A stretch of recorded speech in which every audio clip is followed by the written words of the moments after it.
Welcome back, my friendly friends, to more Trails into Reverie. Feral Fiasco here. Last episode, we got ourselves a nice, good look at the whatchamacallit, what's her face? The Grandmaster, probably in two separate forms, an adult version and a younger one. But now, the Daydream, a look on the bright side, is now available. And so the white sealing stone did not actually count towards our total number of daydreams.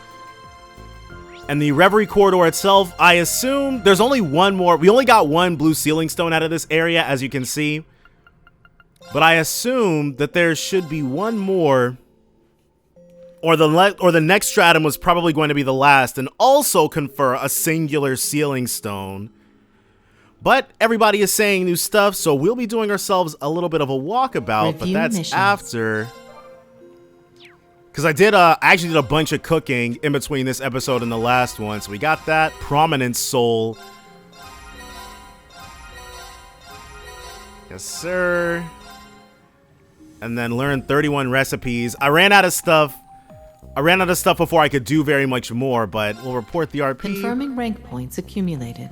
Alright. We might be able to get that heavenly purseteer. Maybe.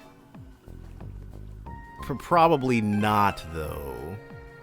But I've got these are the newcomers that we got out of the gold seal. Well, these four are the newcomers we got out of the gold sealing stones. But we're actually going to talk to Reen and team first, just so that we can take them out of our group, so we can talk to as many people as possible. Well, I guess we'll do Reen and team plus these guys to hit the 7 that we need. Because I tried removing people from the party, but no, we have to have 7. We'll be fine. We got each other. The Reverie corridor's done more for us than I could have imagined when we first arrived. Now's our chance to repay the favor. Solving crazy problems and bizarre mysteries is business as usual for us at this point. We'll figure something out like we always do. You know, stick together, use teamwork, and all that jazz. We've totally got this. Time to get this party started. Okay, so... Hello. How are you doing? I thought the worst was behind us, but now this happens. I can see where this is going. We'll find our answers in the deepest part of the corridor, I imagine. Until then, we can only head there one step at a time. This is the final challenge that stands in the way of Crossbell and its future. I don't mind lending my strength to the cause. Right, I doubt this next stratum is going to be anything. Underway? Well, I doubt this next stratum is going to, this is going to be it. How's it going? The depths of this are going to be the final challenge, I'm sure. It feels like we're getting closer to the heart of the mystery behind the Reverie corridor. We're going to make it there and find our answers. Together. You've come this far by working together and fighting side by side. I don't see why this ordeal would be any different. Let's take it slow and be smart about this. And... we'll start by switching those 3 in. Because now we've spoken with them at length. And then Ren, who is down here. She's a tag-along, so it's probably gonna, auto-remove her from our tag-along slot. Or... not? Oh, I guess it only matters who we set as the leader. Okay, in that case... well, I guess... because I don't want to forget who I have in the team. We'll put Ren and put these 2 back. And, Arios. It was Arios who we had as well. Damn, that was supposed to be a simple, or this was supposed to be a simple cleanup job. Now look at how things are going. This, Tio said not even Ouroboros' head scientist was able to replicate McBurn's overlord form. Whatever's happening here must go beyond the trivial.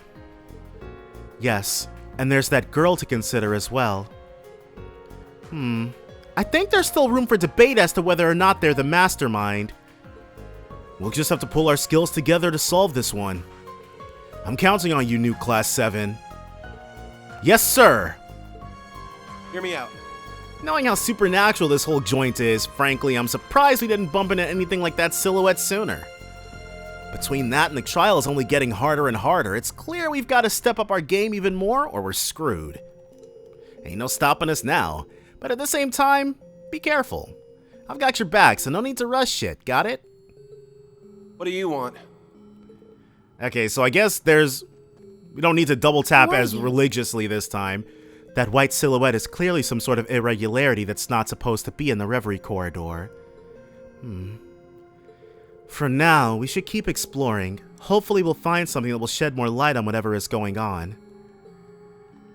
All that's left is to overcome this together. There's a lot to worry about here, but all we can do is band together and resolve things one step at a time.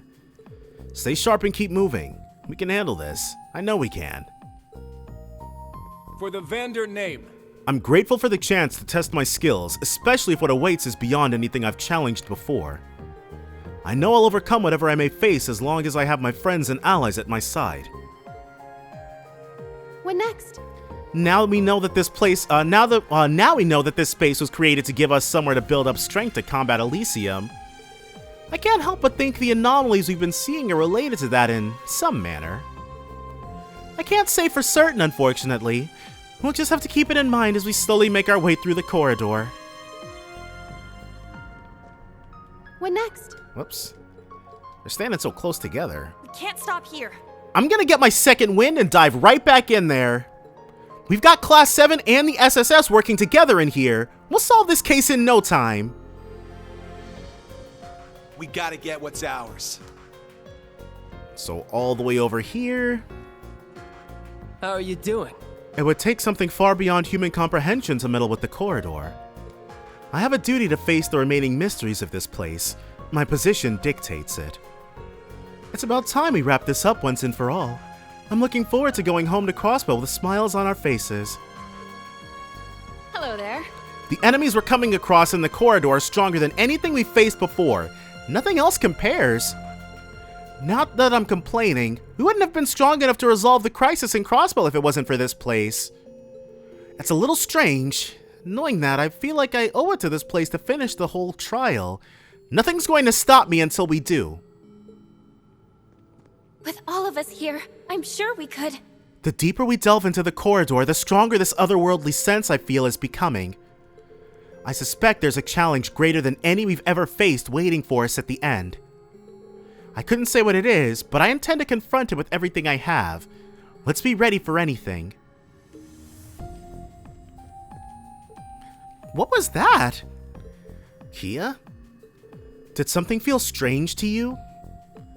Sorry, I'm honestly not sure what I was sensing.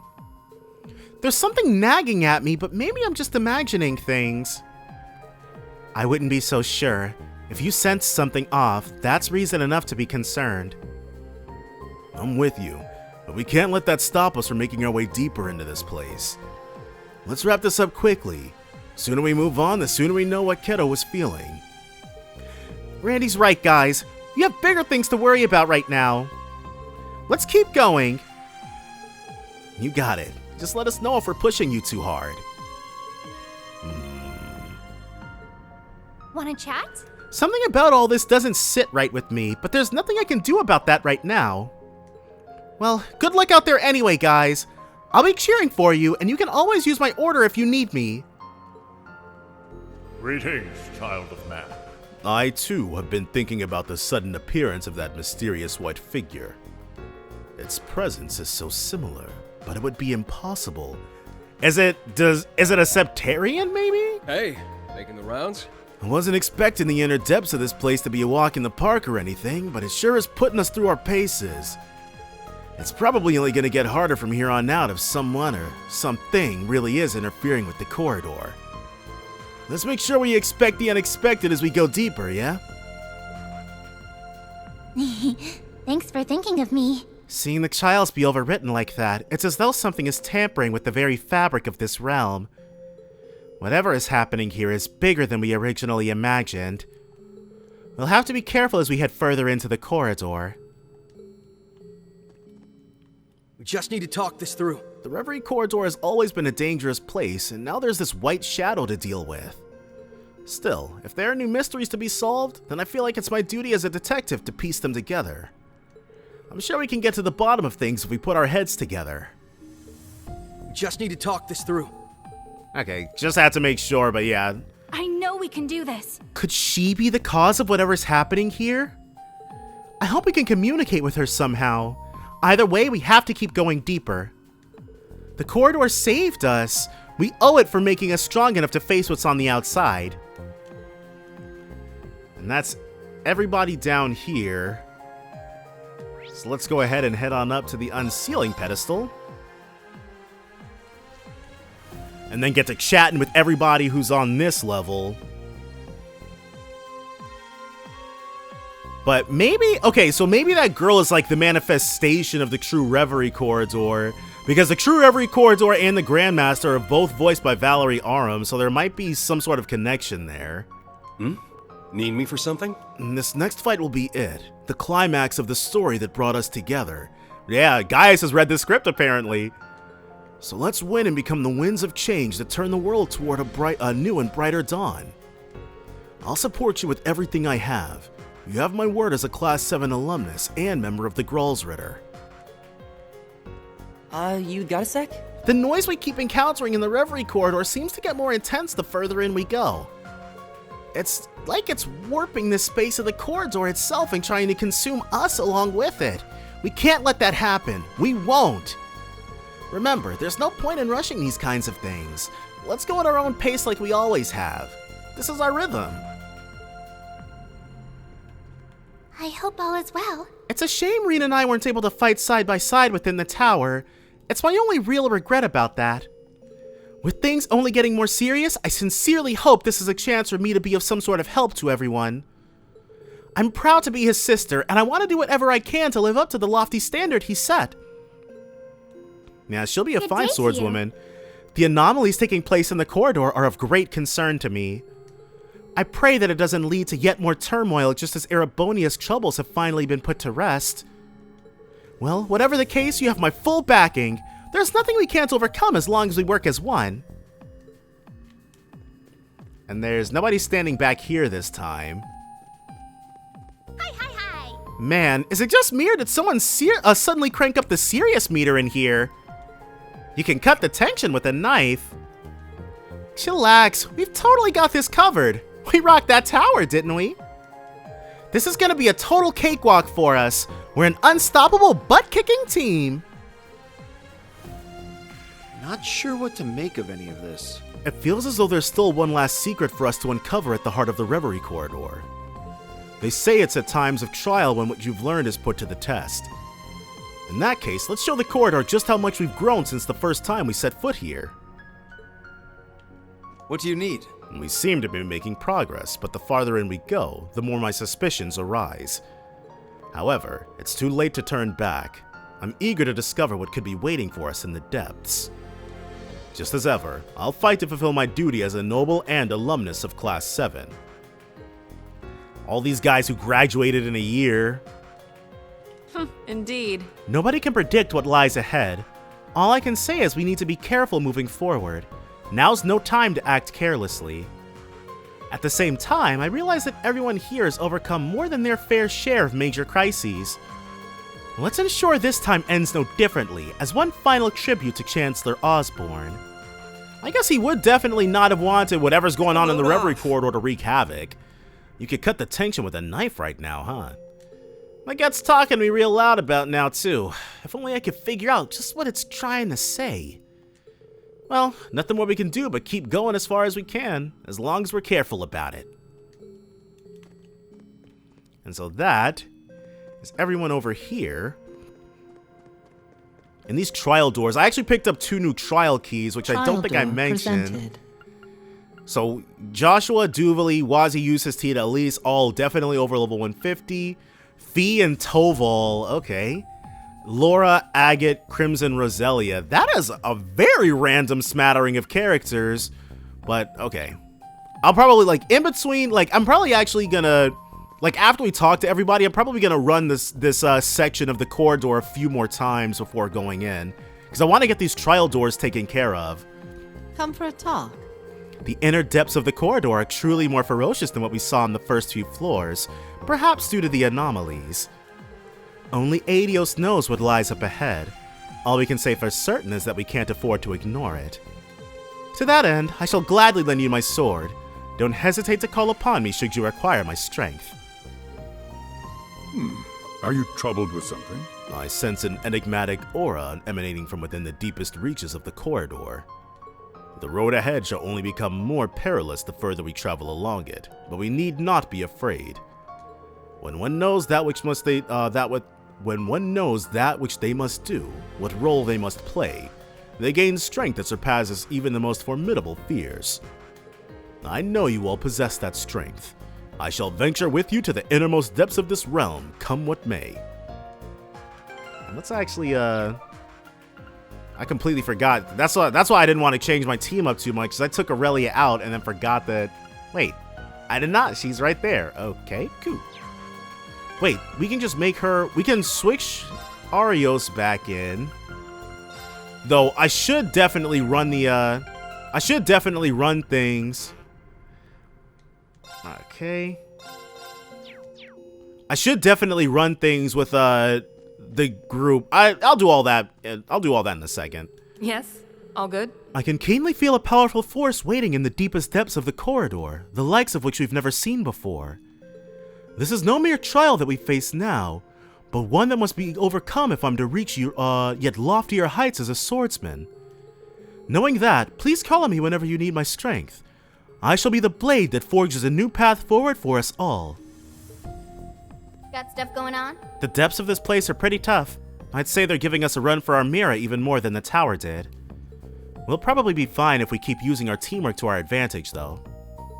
The way I see it, this may as well be a formal bracer job. So let's go. Duty calls. This is it. Moment of truth. Something strange is afoot. We likely won't discover what it is without solving the mystery of this corridor. Which is fine. It affords me an opportunity to hone my skills. This is but a stepping stone in the path to follow in my lord's footsteps. So I'll continue to lend you my strength for a little while longer. Let us be off. Her and McBurn both. He's still sitting by his lonesome. What is it? It feels like our exploration has taken a turn for the bizarre with all the strange anomalies popping up. But I'm not worried. I'll give what we're doing here everything I've got until the very end, I promise. Everyone has done so much for me over the years. Now I want to return the favor and show them how much I've grown. I'm not a little girl anymore. I wonder. I'd say what we don't know far outweighs what we do. I can't say how big this thing is going to get, but we can't just leave it like this. Not if I'm going to have any kind of future for my kid. You can count on me and Olivier. They're probably going to have themselves a boy who's... The worst possible thing that could happen is that they have a boy who looks nothing like Sherazard at all. I know that's what FALCOM's going to do, and I'm not looking forward to it. Things have sure gone to Gehenna in a handbasket, huh? Not that even I get what's happening now. Our goal is still the same as it ever was, though. We have to protect what's important to us. You know what? You know who to call if you need someone to cleave the way open for you. The heavy blade will do what he does best. I wonder how he feels about swordsmanship, because he doesn't seem to be concerned about reaching new heights as a swordsman specifically, just getting stronger as a bracer. It's astounding to consider a child here could be outright hijacked by an entity in the manner it was. What lies at the innermost heart of this place may be beyond anything we could have imagined. And yet our task remains the same, confronted with all our strength and prevail, just as we always have. I'll save McBurn for last. Let's go this way. I say we get the show on the road. And this place has been one anomaly after another. Kind of reminds me of the old schoolhouse back in the day. Yeah, it's exactly like the old schoolhouse. Everyone's come a long way since then. Class 7, the other alumni, hell, me too. You would think we'd peak by now, but we just keep growing. Yeah, we're closing in on level 200. Now all that's left is to take care of our unfinished business and end this thing in style. Let's do it. You can always hang with me. Sheesh, things sure got a whole lot more complicated, didn't they? There's no sense in trying to solve a problem like this with brute force, but that's alright. This is the time for us bracers to shine. So give me a holler if you need someone firing off arts left and right on the front lines. I'm your man. Is something the matter? This is clearly no mere extension of the trials we were meant to face here. As we prepare to face this new challenge, may we of the older generation clear the way for the younger following after. Whatever it may come to be, I will gladly draw my sword and fight. And we'll be counting on you, Arios. Aw, why we were supposed to be heading off in the real world? I know you were looking forward to it, but it's out of our control now. And plus, we hadn't even figured out where our next destination is. About that, I was thinking we should go see Yorick, actually. That's a wonderful idea, Swin! I'd love to meet him for myself. I guess he did craft your body. She is his dad, yeah. Or, he is her dad, yeah. Though it's not like we know where he is. Hey, yes. Do you think you know who would connect us if we called in a favor? You mean the one who introduced us to Yorick in the first place? I don't imagine it would be easy. It would likely come with a price. In that case, I know just the thing. I learned about a great little spot in the Erebonians a Crossbow Gourmet Guide I picked up. Huh? Who's you know who? I'm sure we'll find out in the Calvard games. So someone introduced you two to the Meister in the first place? Regardless, I'll go with you wherever you like. It'll have to wait until after we've taken care of things here, however. Sure, let's get this over with so we can get our show back on the road. Works for me. Can I help So Rufus is... Rufus has his own little SSS, I guess. I hadn't expected a mysterious girl to be meddling with the inner workings of the Reverie corridor. It leaves us with a whole new array of questions, but I'm certain the answers will come as we continue along our trek. All the more reason for me to press on here, to better make use of the new life I've been given. Well, this is a lot, huh? There's a ton of stuff I don't get about this place, but I don't need to get it to know I want to help the people here. The corridors help me out in its own bizarre way too, so long as we're here, I plan on seeing this through. So let's get on with it. I already know we can handle it. What? Sounds like it won't be as simple as beelining it to the end. If only we knew more info on this place. No point in rushing it. We can do an itty-bitty bit at a time while resting up all we need in between. And then... We can figure this out. Things are awfully strange around here, but if that's due to Elysium's influence, then I have to do what I can to fix it. Besides, I don't want anything getting in the way of the journey I'm planning. Next up, these guys. Okay, wait, Sharon's here? Alright. Hiya. That white silhouette is a real concern. If I had to guess, I'd say it's astral in nature. It seems intent on interfering with the corridor, but beyond that, it's impossible to pinpoint its nature quite yet. This is going to require the full breadth of my training as a witch if we're going to get to the bottom of this. What? What is it? Did more trouble really have to spring up just as soon as we got everything finally straightened out with Crossbell? Yeah, it never ends for you guys. If nothing else, at least it'll end all my training with a real bang, even if it's a louder one than I would have wanted. Anyway, you know I'll be right by your side until the very end. We'll all get through this together. So her training is about to be done then. Oh, something up? Oh, I thought that was Roselia, not Elisa. Okay, well now Sharon's presence here makes sense. The way the central core is acting, it's like it's been infected with a computer virus.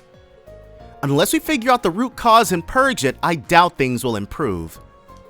It's been instrumental in helping us grow as much as we have. Now it's our turn to return the favor and help it out. I'm ready to do whatever you ask. So many mysteries continue to persist. For such serious matters, it's surprising that society seems to have no hand in it. Nevertheless, it remains my intention to serve you all to my very utmost, no matter what the circumstances may entail. Please know that I am standing by should you require my assistance in bringing to task the source of all this, whatever it may be. And then... these two and McBurn, and that'll be it. A pleasure. Things sure have taken a turn for the strange, wouldn't you say? Not even Elysium with all its might could reproduce McBurn's true form, and yet here we are. The corridor should have its limits, but something is surpassing even its administrator. Whatever is going on here may well have the witches right at the center of it. Just leave it to me. That white silhouette. How curious that something like that would appear here. The situation is proving more complicated than I initially anticipated. All I can say is to proceed with caution. Nothing that happens inside this place is a given. At least someone knows how to have fun around here. Who'd have thought that there'd be something in the depths that's capable of making copies of me in my other form? The overall that's going on around here, can't say I care. But that's got me real interested. Better put in the work, okay? If you drag me down, I'll gladly leave you behind. I guess that's an improvement on him just attacking us. March 1207 of the Septian calendar. With Crossbell liberated and vows made between Olivier and Shara, things are finally starting to slow their roll. There was no better time to take a well-deserved family vacation, so we did just that, a very special destination in mind. Okay, this is Estelle then. So I'm sure they're just gonna go to Michelin Wonderland. There's the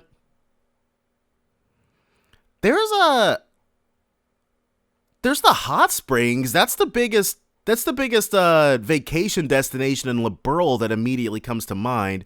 No, that the Valeria Lakeshore fishing lounge place. So yeah, they'd probably, if we were in Liberal, they'd probably go to Valeria Lakeshore. Oh, they went to Ymir. Ymir, the hot springs paradise.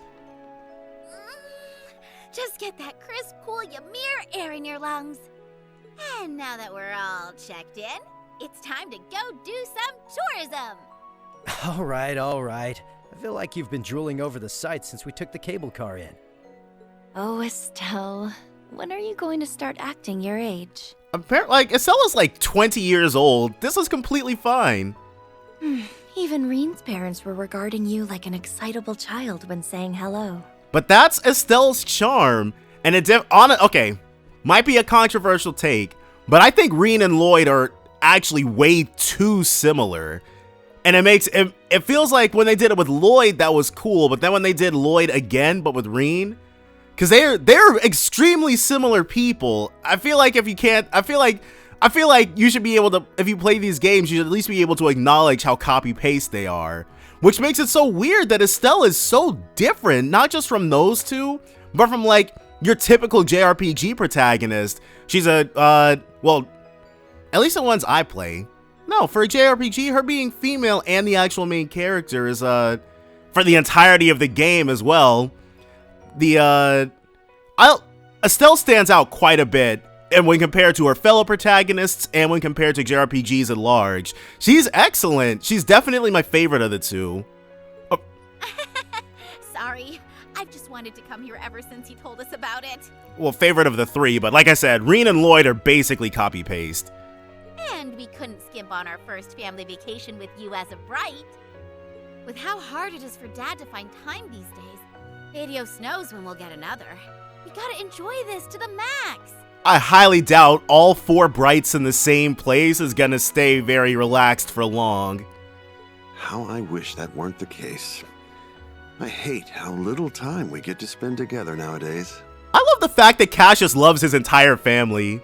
Like, it's like, Estelle keeps bringing new people into the Bright household, and he's like, yep, you are my children now. In fact, I can't even remember when we had our last vacation together. And then when I finally carved out the time for such a lovely occasion, I can't even ditch the uniform.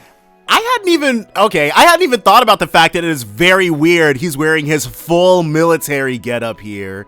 He couldn't at least take the jacket off? We don't mind. If anything, we've got your work to thank for picking the vacation spot to pull this off. You going back and forth to Erebonia from home to discuss their army's future meant needing somewhere close to work. So it all works out. See, everything worked out. They told you they probably wouldn't call you in anyway, right?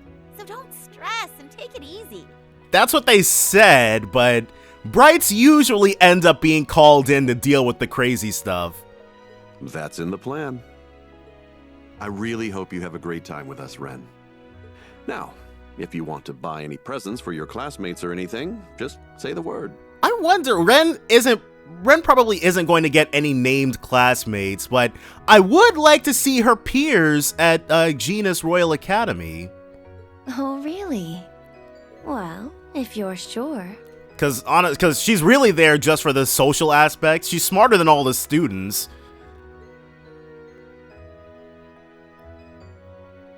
Is it just me, or do those two still seem kind of awkward around each other? Well, they did just become family a few years ago. And she also did kill a lot of people, but no one else seems to care about that. Yeah, I thought the same thing. They're still being a little distant with one another. Well, I guess Joshua's killed a lot of people too. And you know what? Cassius was in the military as well. He's definitely killed his fair share of Erebonians. Let's just not think about that. We've spent so little time together since Rin was adopted. Probably still have some adjusting to do. Hopefully this vacation will give them a chance to bond. Oh, I'm sure it'll all turn out splendidly. Daydream, a look on the bright side. We're probably going to get to run around. I wonder if this will also give us their towels as well. No, because then we'd have to... Well, Cassius will probably just be like a Zeit-style tag-along. The Bright family were excited to experience all they could of Ymir. Shopping, relaxing in their foot baths, taking in the snow-kissed sights. This eventually led them out into Ymir Valley's edge, where they could see a mighty waterfall.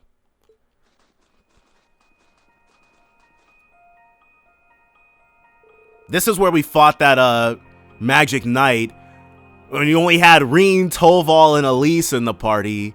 Holy crapoli, get a load of that! I've never seen a waterfall so big totally frozen over like this. Likewise, you wouldn't think it was March already. No wonder Barren Shores are recommended we come to see it. And there's something mystical about this part of the valley, isn't there? Look at that monument. That says to me this area has a lot of history. Yeah, it looks like an animist. It looks like an animist monument. I thought we would definitely get more play about those, but I guess they did function as like spirit vein hotspots in CS2, so. I imagine it's a vestige of an old animism. Yeah, see? From what I learned in Aaron Village, it could be used to access the spirit path. Yeah, exactly like in CS2.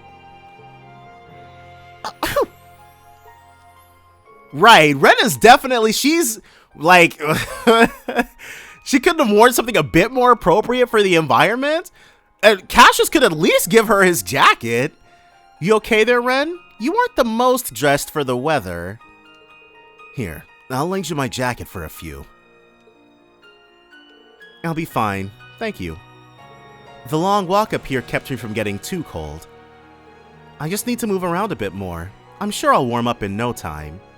Oh, is Ren gonna end up fighting Cassius? Well, if you're sure... What's Estelle planning? Oh, to be young again. I'm layered to high heaven and all my limbs are still going numb. Well, my metabolism is much better than yours. There it is. Hey, talk about a cheap shot. I've been itching to get a good snowball fight going since I got here. Besides, I believe someone just said something about warming up through physical activity. I'm here in uniform today, so I can't play around too much. Or can't I? Oh, so there is some fire in that belly. It's not as though anyone is around. I accept your challenge. You'll need a walker to get back to Ymir once I'm through with you. Prepare yourself for a snowdown throwdown.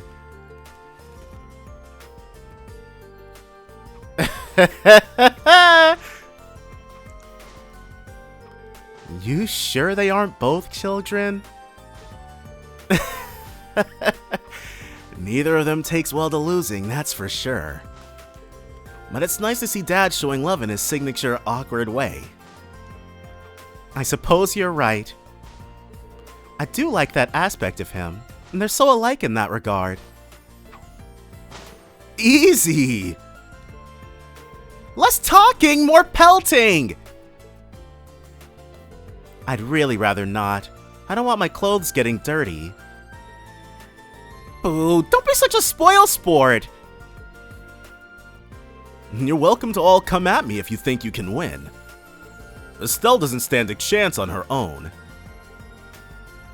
Considering how poor her craft selection is, I don't doubt it. I think actually Estelle might have the worst crafts out of all the party members, which is completely insane. Oh, you are so in for it now. We'll see who doesn't stand a chance when you've got a mouthful of snow. Too slow. Uh-oh. Joshua took the words right out of my mouth. Oh yeah, that thing is gonna be dinner. This is not ideal. Oopsie. Sorry about that, Mr. Boar. Honest mistake. Yeah, it's not trying to hear none of that. I don't think he's going to accept your apology. I kind of started this, but we can't have him causing a scene here. Here we go again.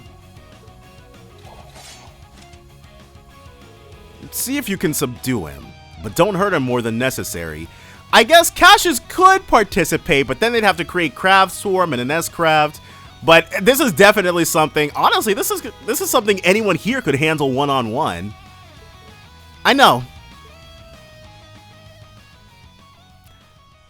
It would be nice to actually fight it, but I don't think that's an enemy we've seen this game. That's definitely something we fought previously. I wonder if the Schwarzers heard about the commotion up in the mountains. My, it sounds like you've had quite the day already. Oh, okay, well I guess we just told them about it. I can't believe you were able to tame that boar. That one's a relatively recent arrival on the mountain. He's quite aggressive and always seems to be on edge. He startled quite a few passers-by before this, so I was beginning to think something needed to be done. Yeah, teach him to fear humans! But I should never have introduced you to the place knowing such a danger was present. You have my deepest apologies. Look, okay, Teo. I mean, I get he probably feels he does have to apologize, but at no point was anybody in the Bright family in danger from that friggin' boar. It's all good. But please also accept my heartfelt thanks on behalf of all of Ymir for calming him. I am deeply grateful. Though perhaps I should have expected no less from the children of the legendary Brigadier General Cassius Bright. Oh, it was nothing really. And seriously, please don't thank us. That poor boar never would have come over if I hadn't smacked him in the face with a snowball.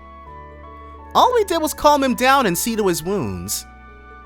Speaking of wounds, he clearly had a lot of them from before our fight. If he really was a recent arrival to the area, it might have been a turf war with the other boars that put him on edge. Hopefully he'll start being a little calmer now. I hope so. We'll keep an eye out either way. But please, do get started on your food. I wouldn't want it getting cold. Oh, thank you. You don't need to tell me twice. I'm starving! I'll say, I never thought the day would come when I would be able to drink with the famous Cassius Bright. I hear you personally taught my son as a fellow 8 Leaves practitioner too. He did, yeah. Cassius is the one who gave Rean the rank of Divine Blade. He was his final tester, I guess, but he was the one who conferred it upon him. It's truly an honor to have you in our household. All I did was give him a gentle push in the right direction. It was his strength that let him achieve what he did. And while I might have a high rank in the army, I can't say the same for my position within my family. I spend so much of my time working, I barely have any time to spare for them. I can only imagine. Being the head of an entire nation's army must come with no small number of hardships. On a related note, with the power balance on the continent changing so significantly, There is much I would like to discuss.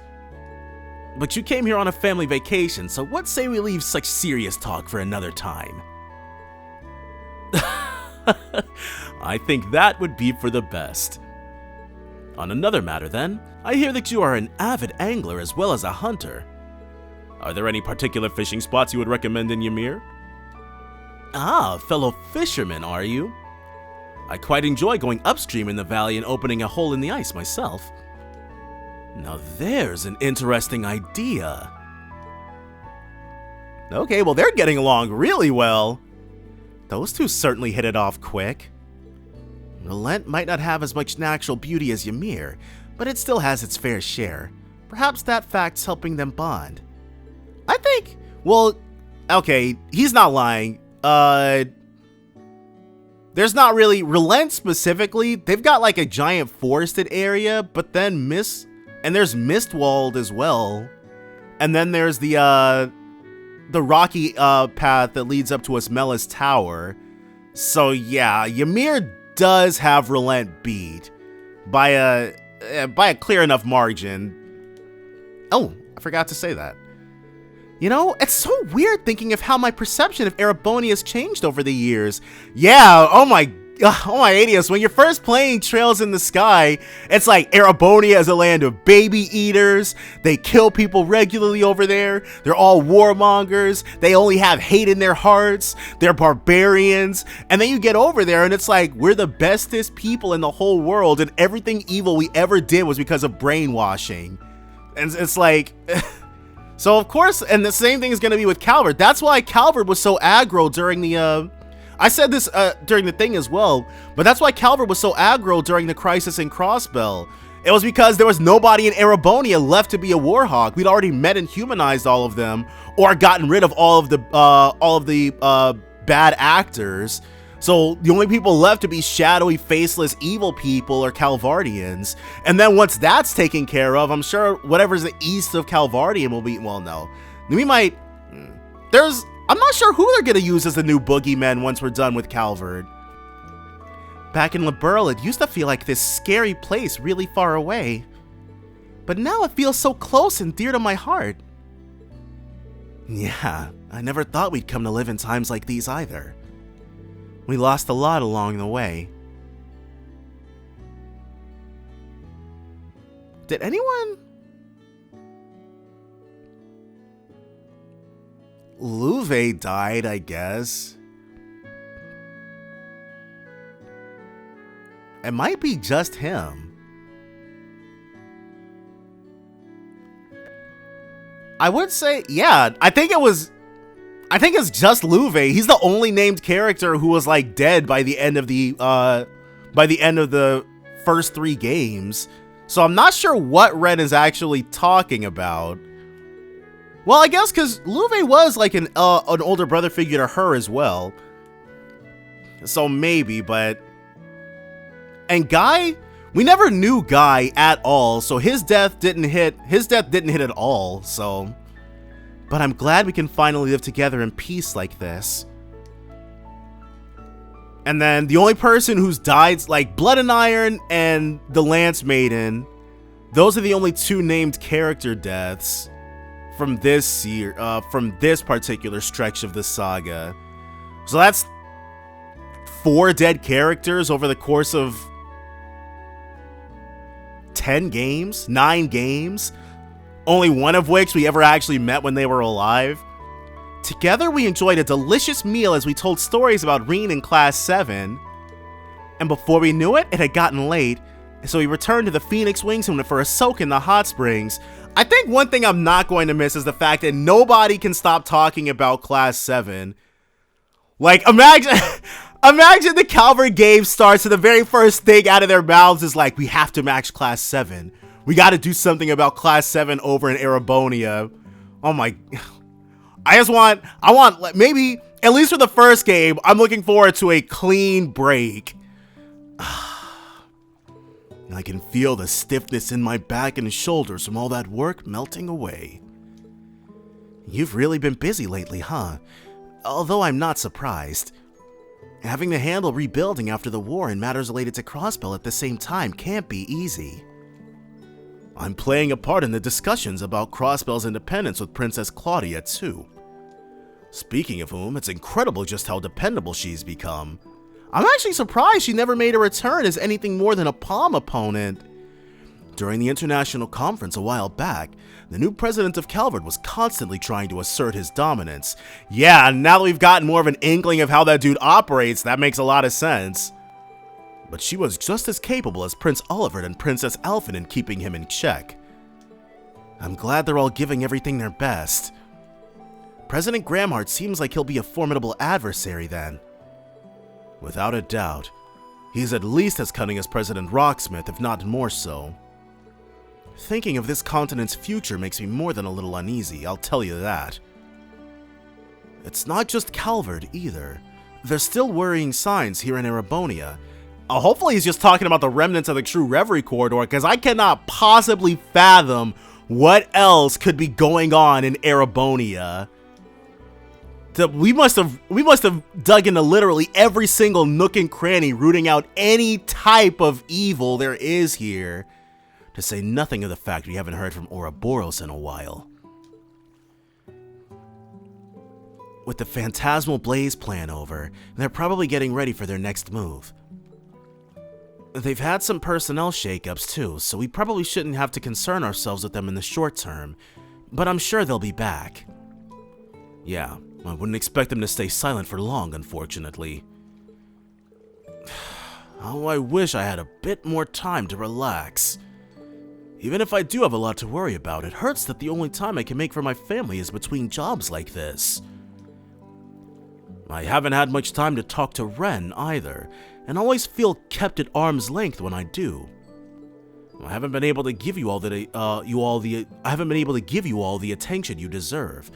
I really want to going forward. I believe I speak for everyone when I say we'd love that. They're such a good family! I don't think you need to worry too much about things with Ren, though. Right now, you're just not used to one another, so you're both uncomfortable letting the other get too close. As long as you don't give up, the wall between you will break on its own before long. I'm sure of it. You really have matured, Joshua. I hope you're right. Ren's part of our family now, so I want her to feel like it. Incidentally, when are you and Estelle planning on getting married? God dang! He jumped right to it. He was like, our family could do with getting a bit bigger. Where did that come from? All this talk of families just reminded me. When I saw Sherazard all gussied up, it made me want to see my daughter like that one day too. So I wondered if maybe there was something holding you two back. Well, can I get an answer? As much as it would pain me, if you were to marry into the family, I could allow that. Is this really the best time for this discussion? Are the girls on the other side? Oh, the girls are right there. You just can't beat a good hot spring, not even with a stick.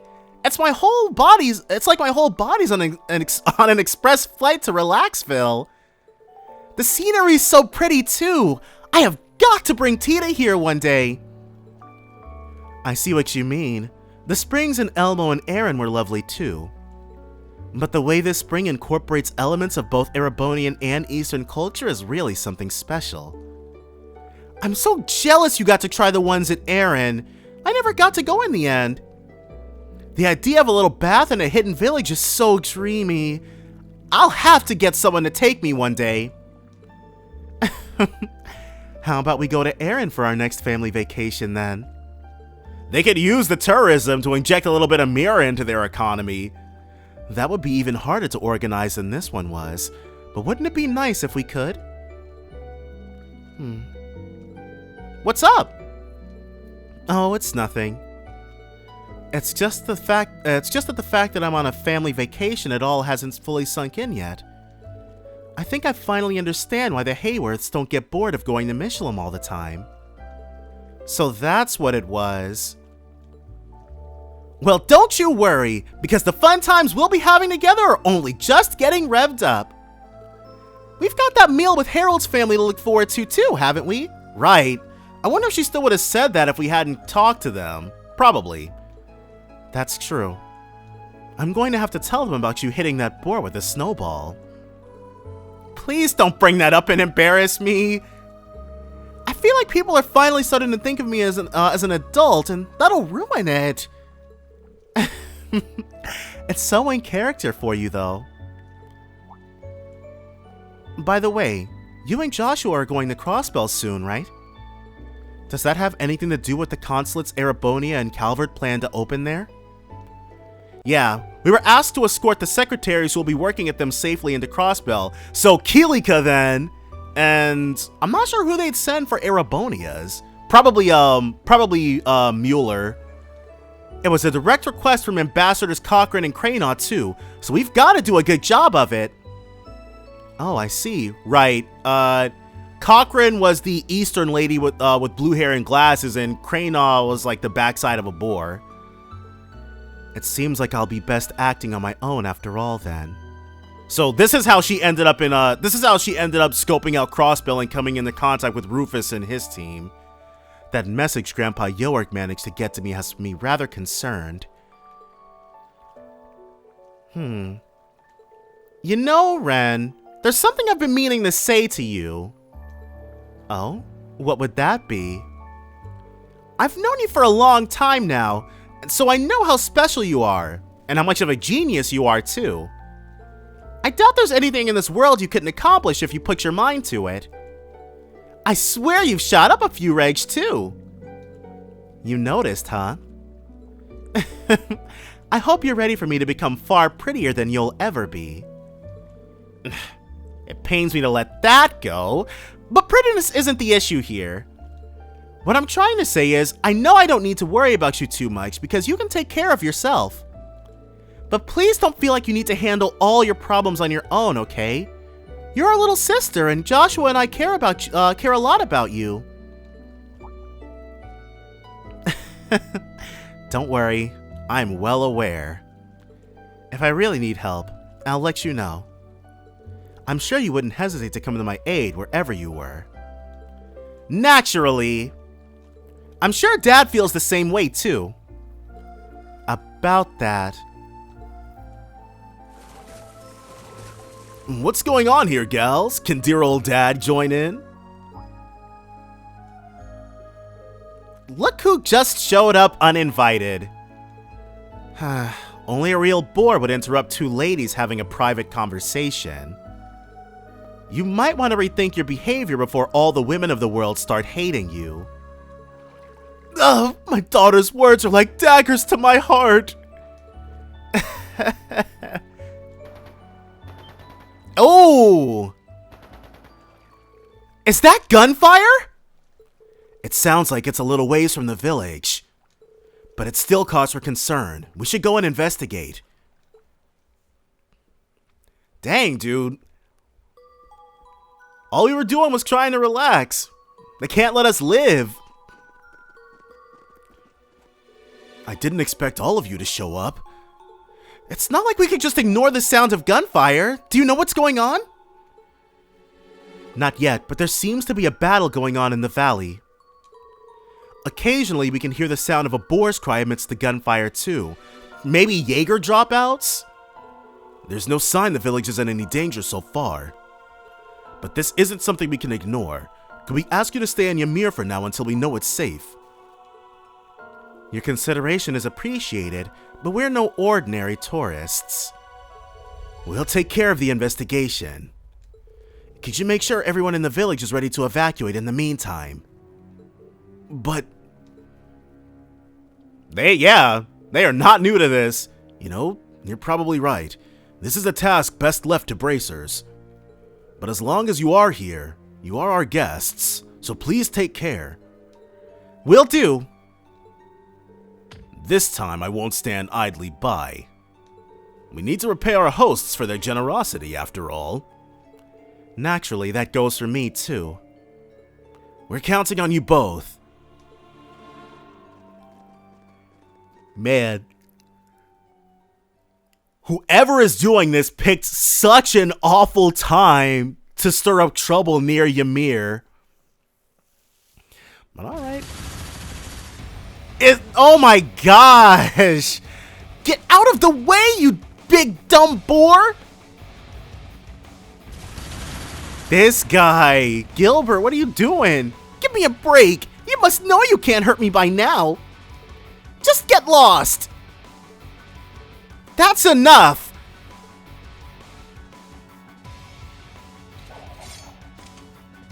I thought so. It would be you again, wouldn't it? What are you even doing here? Still Bright? Why are you here? And why do you have two ex-enforcers and Cassius Bright with you? I feel like we're going to be running into you for the rest of our days. If it isn't Gilbert Stein, steward of the former mayor of Rouen, you're still wanted in Liberl, I'll have you know. We just finished making you better and now you're all hurt again. Run along now, okay? As for you, I'd heard you were shot down with your ship last year. But you just keep coming back like an irritating little weed, don't you? How dare you call me a weed? I'm more like a dandelion that can grow anywhere, even in the most arid desert. Wait, that's not a very cool metaphor. Just pretend I said something dramatic and awesome, alright? Why don't you spare us the wordplay and tell us what the heck you're doing here? And why were you attacking that poor boar? It was just out here trying to live its life. I'll have you know that he attacked me first. I was doing some shooting practice when he showed up out of nowhere. Why must my life be so full of woe? I wouldn't even bother with a stupid place like this if I didn't need to knock that smug rookie down a peg. Oh, he's still mad over Cedric showing him up hardcore. I don't even know what you're rambling about anymore. But this is a place of natural beauty. You can't use it for target practice. Wait, so that's why... Yeah, I imagine that boar was fighting to protect his territory. Anyway, you've done enough damage already. Surrender and come quietly, Gilbert. Why don't you get out of that machine so we can talk? Yeah, we can have a very violent, very quick talk. As if there's no way I'm coming out. This is bad. I don't like my odds against the 2X enforcers, never mind Cassius Bright. Can I get out of this with my usual pretending to beg for forgiveness act? No, they're not gonna fall for that. Right. He might have been able to do that to us a few games ago, and he might still be able to get away with it against people who've never fought him before. But we definitely resist that, even with no items equipped. Oh, why am I even worried? He thinks his Apache is gonna carry him? If that rampaging boar couldn't overcome my defenses, what chance do they have? And I can fly! And if I beat Cassius Bright, Ouroboros will totally make me an enforcer on the spot! You just try and beat me! You're gonna regret ever challenging the great Gilbert Stein! Yeah, we'll see about that. Come on, Joshua.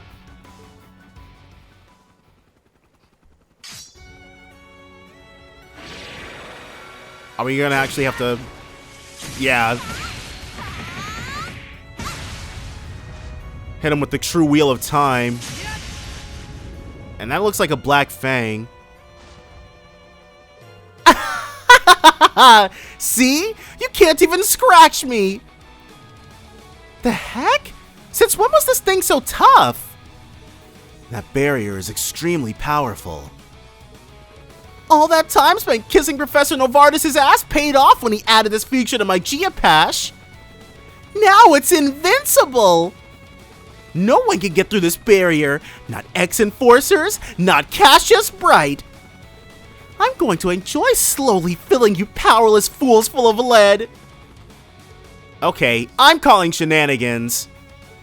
Either way, he's not wrong that it's going to be difficult to penetrate. Unfortunately so. A high-density barrier like that could repel even a point-blank shot from a cannon. But Cassius is stronger than a point-blank shot from a cannon. I don't remember that Geopash being able to generate this much energy. Which means... he overclocked it too much. Huh? Where'd my barrier go? And, Ow! Ow! Ow! Why is this thing so hot all of a sudden? Orbital engine 278% over capacity. Activating self-destruct. What? I think it's going berserk. It's not gonna blow up, is it? I'm afraid it looks that way. That Kraft's orbital engine was never meant to power such a potent barrier. Could the professor's mind have been elsewhere when he begged him to add that? He did a very shoddy job. This can't be happening! We can't let it detonate on a snowy mountain like this. It'll cause an avalanche. It'll bury Ymir, probably. It could cause an avalanche. I'm with you there. We've got to stop it from exploding so no harm comes to Ymir. Leave this to me. I'll launch that craft high into the air so it can explode somewhere safer. Can you even do that? That won't be easy even for you, surely. Huh, this is nothing, but I will need some time to gather the energy for it. It's going to be a gamble whether I can direct it somewhere it can explode safely, but I'm sure I can pull it off. It's times like these when I've got to be a dad you can be proud of. We believe in you. I'm not opposed to a gamble, but I can help make your odds a little better. While I'm helping buy time, I'll use the valley's terrain and climate to calculate the safest place for it to detonate. Perfect. I'm counting on you then. Can you two help her buy time? Yeah, because I was totally gonna sit here making snow angels. All right, let's do this, guys. Right behind you. Let us begin.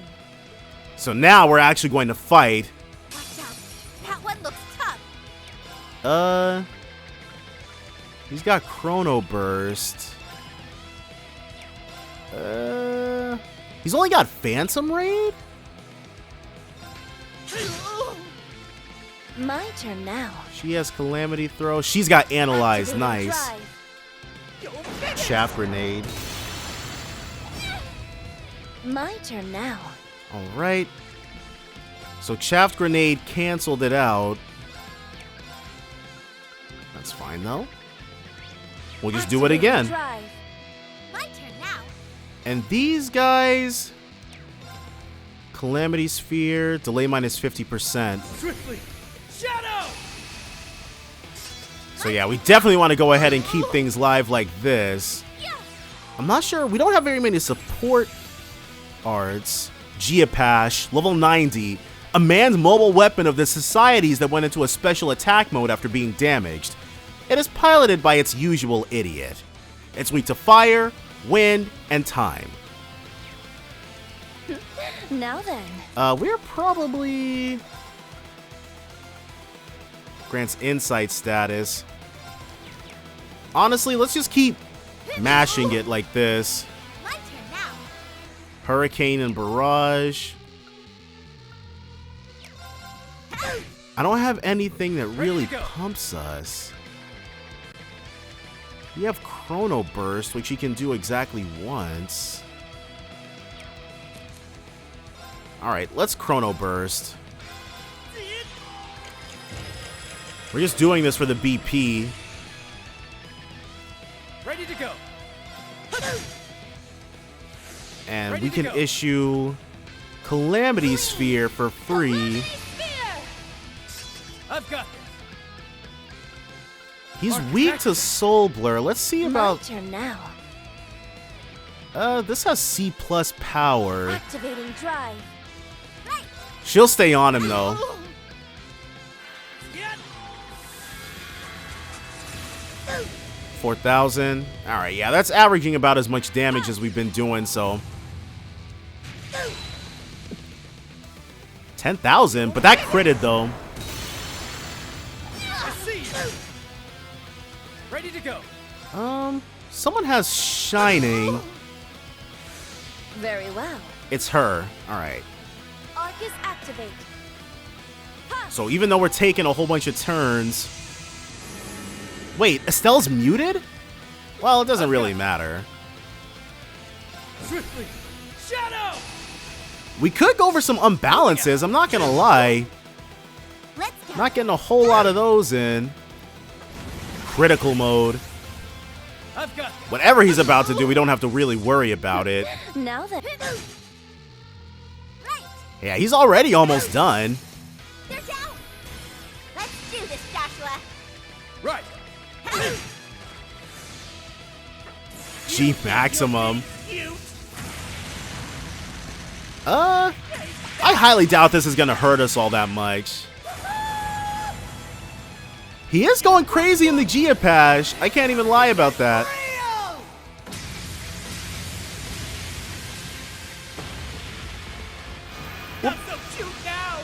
We'll be fine though. Yeah.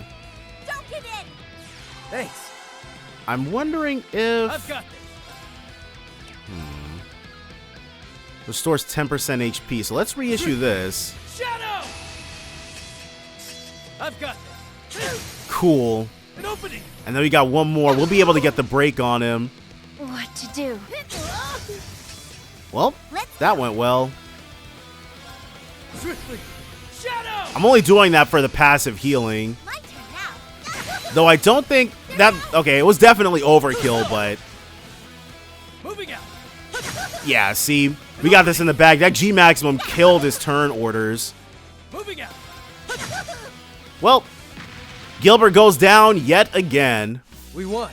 Now let's move on. Soleil, Skuld, Subaru, Titania, Vega.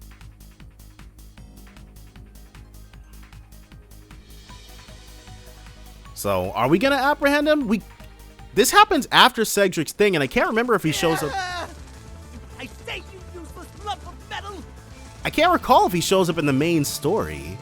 Radios, spare me. This is probably gonna be a Team Rockets blasting off again sort of situation anyways. Dad, Ren. It's all up to you now. The safest location to detonate is at 9 o'clock. Got it. Leave this to me. You've got this. I believe in you, Cassius. Dad. Aww. Whether it's Cassius or something else, I'm just happy you think of me as family. But I have to admit, He's probably... Ooh. you calling me Dad does get me a lot more fired up. He's got to show off for his kids.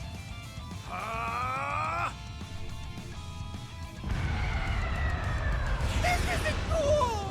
Why does everything always have to end like this? I'll be back. Because you know what Gilbert Stein never does? He never gives up. And you know what? He's not lying. There he goes. Well, that's one problem solved. Wow. You really blasted his ass right out of here. With no sign of an avalanche either. I knew you could do it, Dad. You can be pretty cool. Sometimes. Whew. Well, I could have done that in my sleep. I believe it. Cassius is, I think at this point in time, if Cassius fought all three of them at the same time, they might give him a real run for his money, but there's a serious chance he'd still be able to win. But I owe most of it to Ren, really. You should take credit where it's due. Very nicely done, Cassius.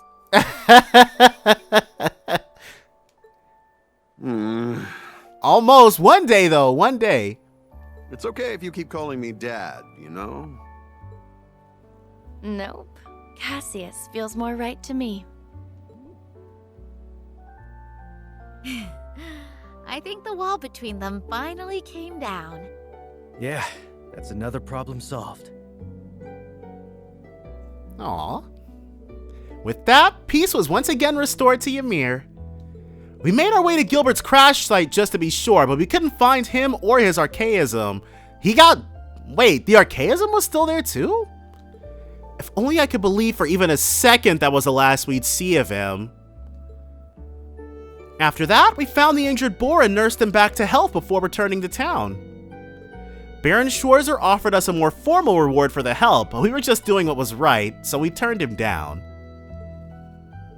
Then, before we knew it, the day was over, and our happy vacation came to an end. With hands full of souvenirs the Baron and Lady insisted on in lieu of a reward, we huddled to say our final farewells.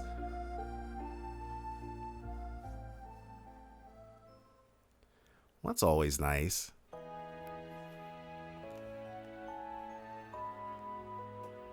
Thank you both so much! We had so much fun here. I'm really sad to have to say goodbye. And please, after all you've done, we should be throwing you a parade. You were supposed to be on vacation, and you still did so much to help us. I don't feel as though we gave you the welcome you truly deserved, given all that you have done for our son.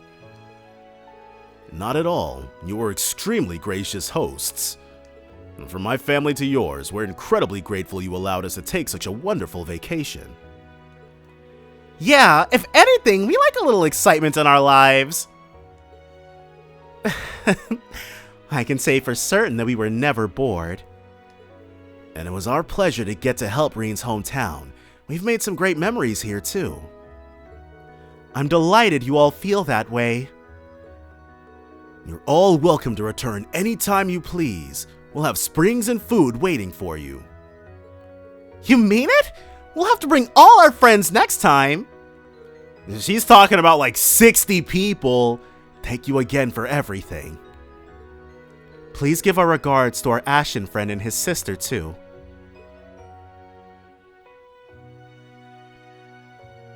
There they go.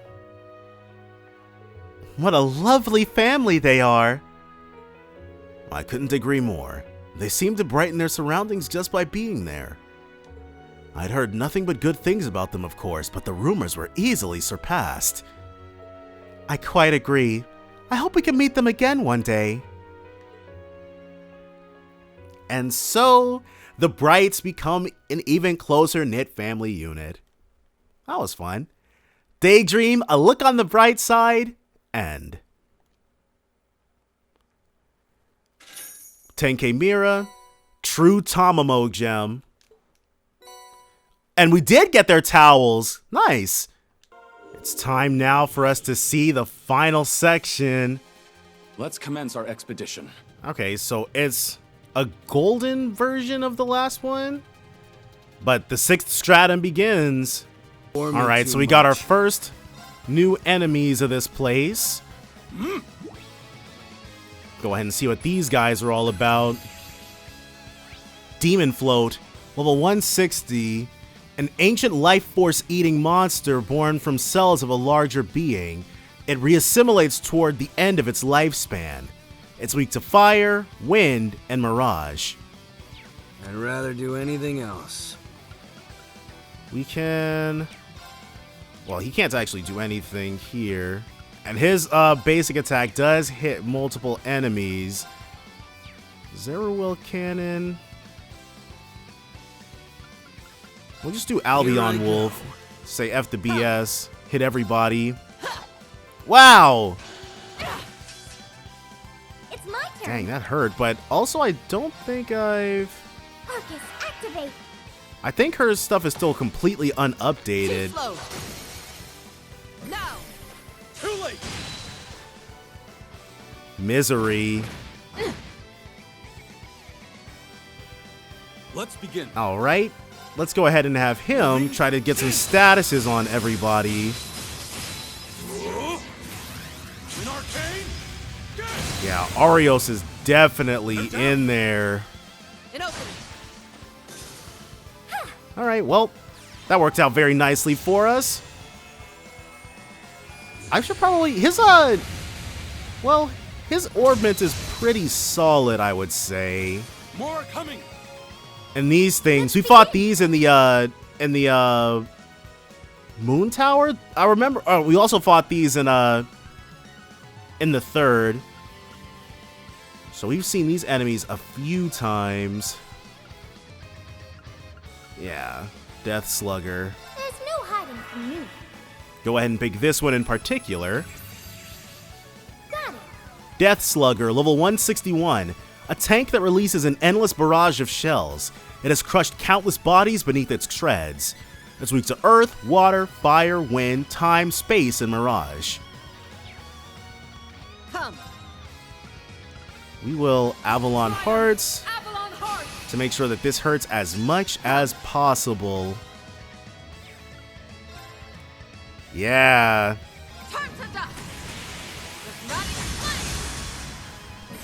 Hits a whole bunch of them. Ooh, that wasn't supposed to happen. I was complacent. Yeah. He'll actually run up and Celestial Balm her. My thanks. Yeah, because I think she's still got like a shield jacket and stuff like that on. I'm trying not to, even though we don't really need to be super frugal, I would really rather not Very well. go crazy with our money situation. Oh, that's cool. Another Albion Wolf.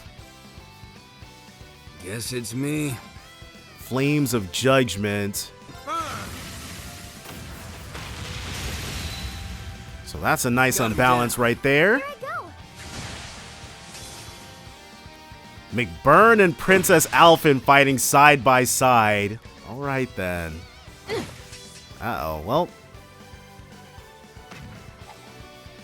Man, that is a really inaccurate attack. Or maybe I've just gotten exceedingly lucky twice in a row. It could be either situation, all things considered. Go ahead and blast this thing to death.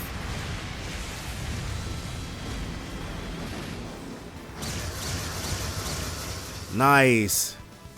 And that, as they say, Take Mikazuchi reached rank 9. A true warrior. Look at me go! Okay, we gotta keep these levels going live. There we go. Rebellion Storm 2. I sting. A Zero Arts. Will Chrono Burst for free. Because if we've got it like that, why not flaunt it like that? Let's begin. And he'll actually Chrono Drive the team.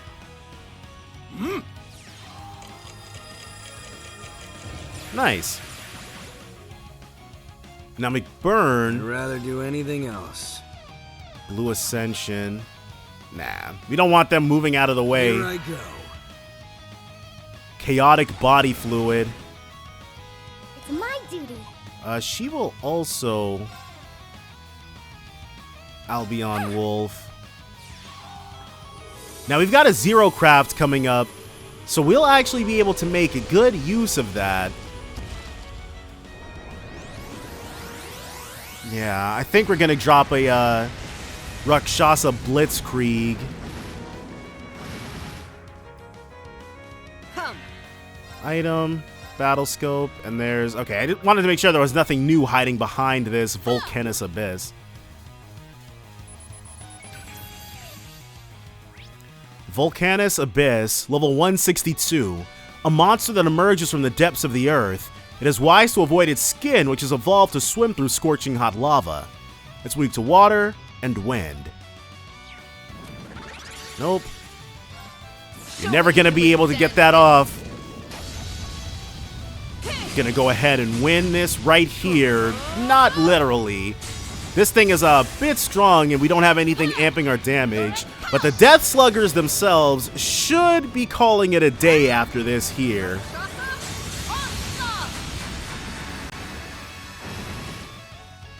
Yep. Went ahead and got them out there post-haste. Okay, she finally got hit. And now his own Albion Wolf. I should really take a look at his stats. His arts attack and strength are probably both pretty good. but which one is better?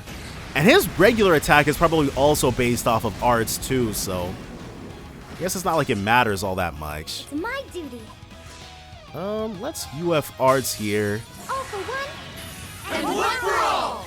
Because this will get us where we need to go faster.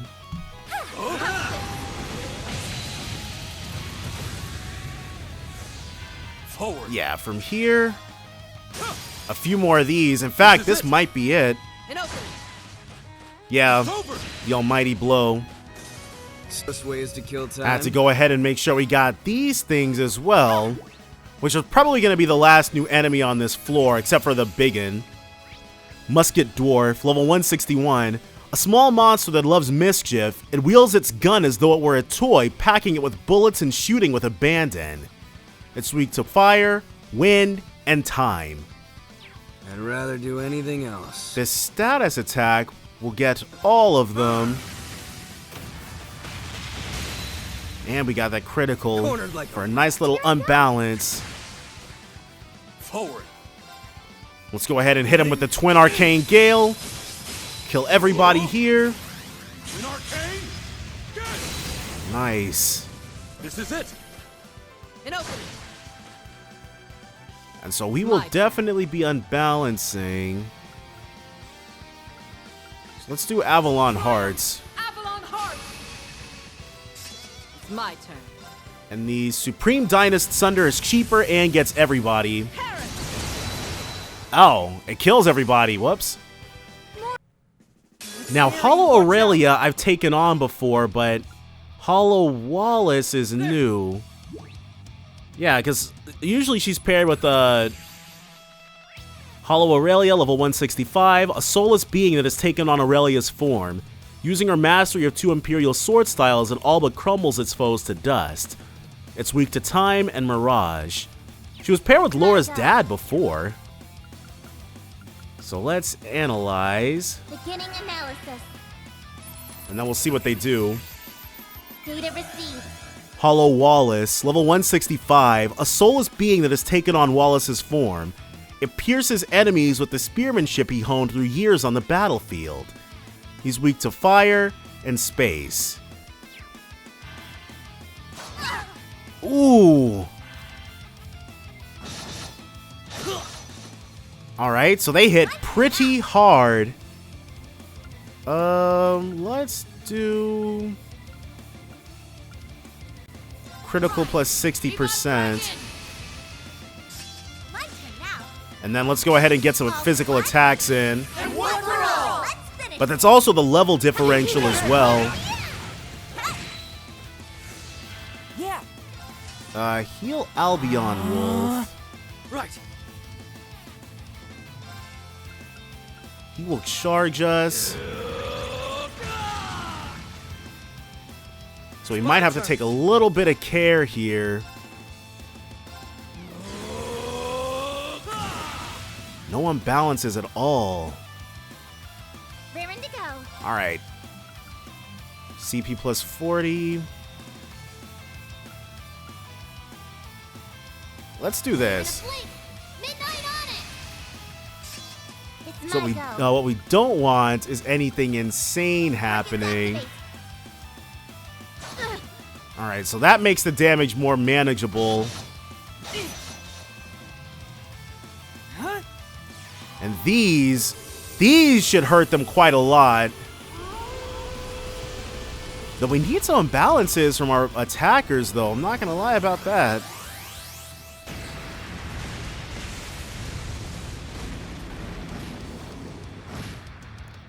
Oh, man. Let's go. Okay,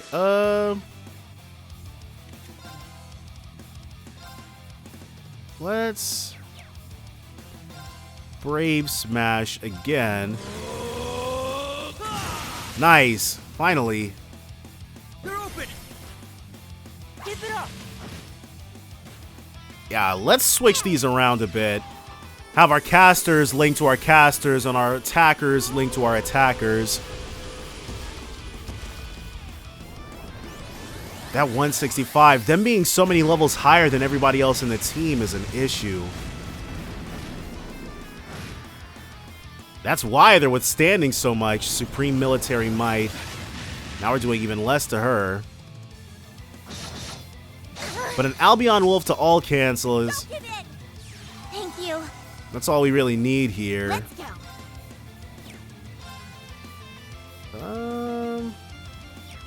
Yeah, let's UF heal. All for one, And one for all!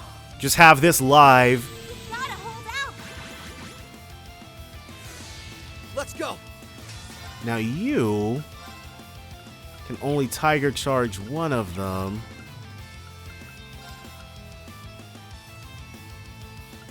Okay, nice. There. And we will be bringing him right back for this critical. Especially because Lloyd, he's really good about break damage. And looks like this will also lower their turn order. Not by much, but it will.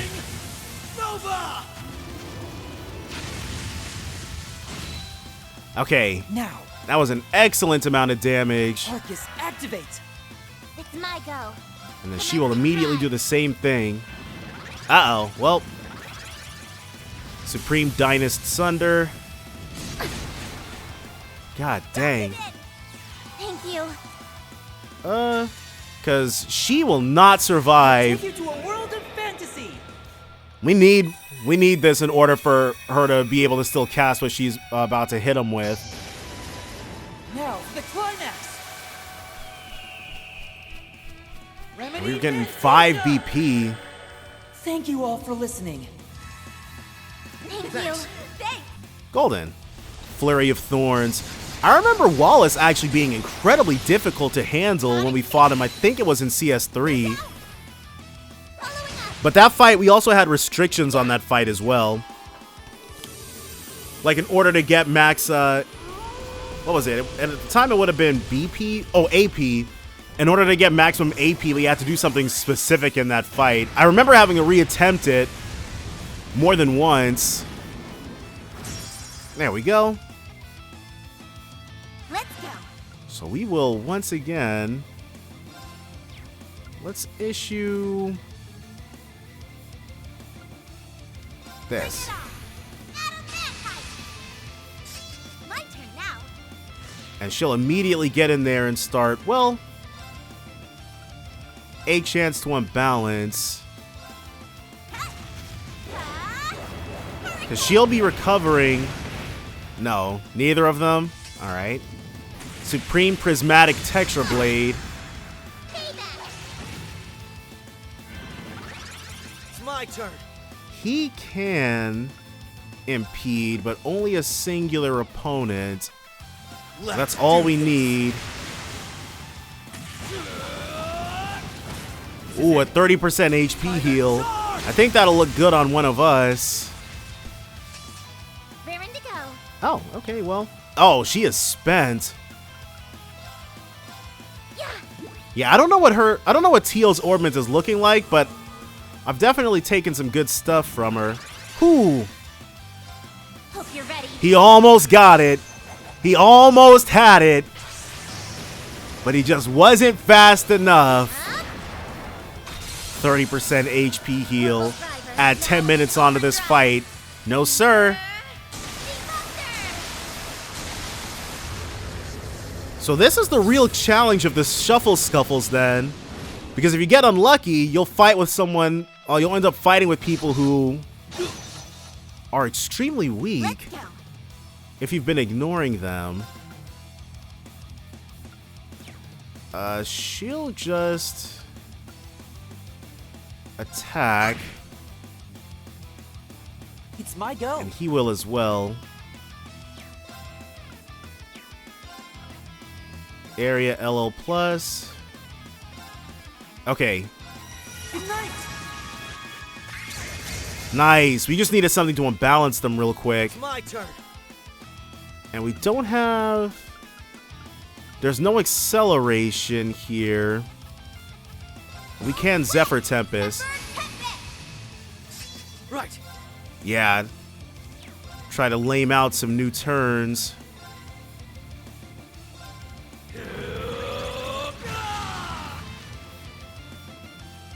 It's my turn.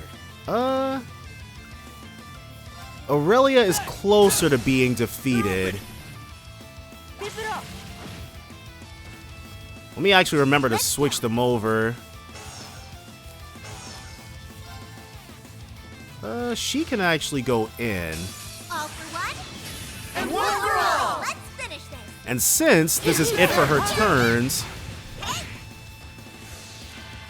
she'll come right back in true Wheel of Time.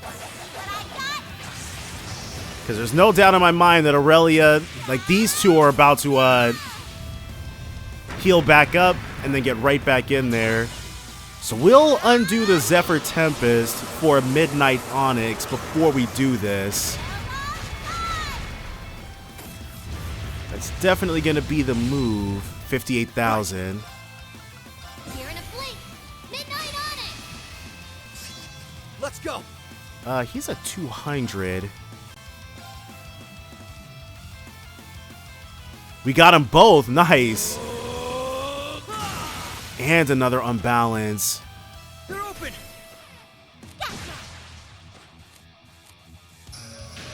No, because I want It's my go. 100 on that. Or the 200 rather. So we'll Albion Wolf for the free and easy. Huh? And then he will absolutely be getting in there.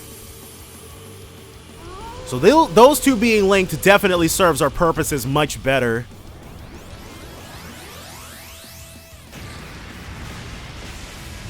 Go ahead and annihilate these guys. Alright. What's she at? I can't... Okay, there it is. Ymir is the thing. Way... Alright, well. 116,000.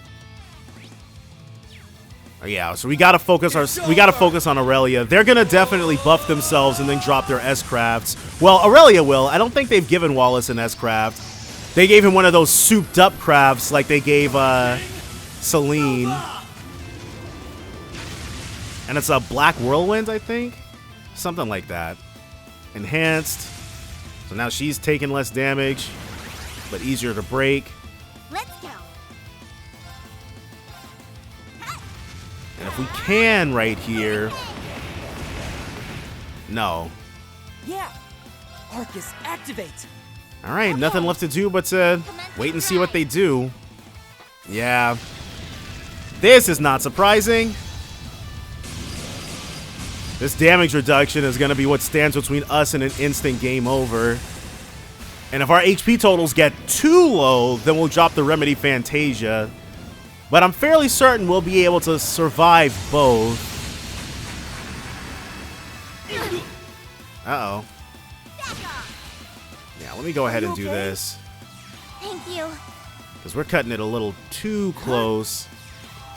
And he gets to do both, I guess? This must be some type of let's not get in your own way sort of feature.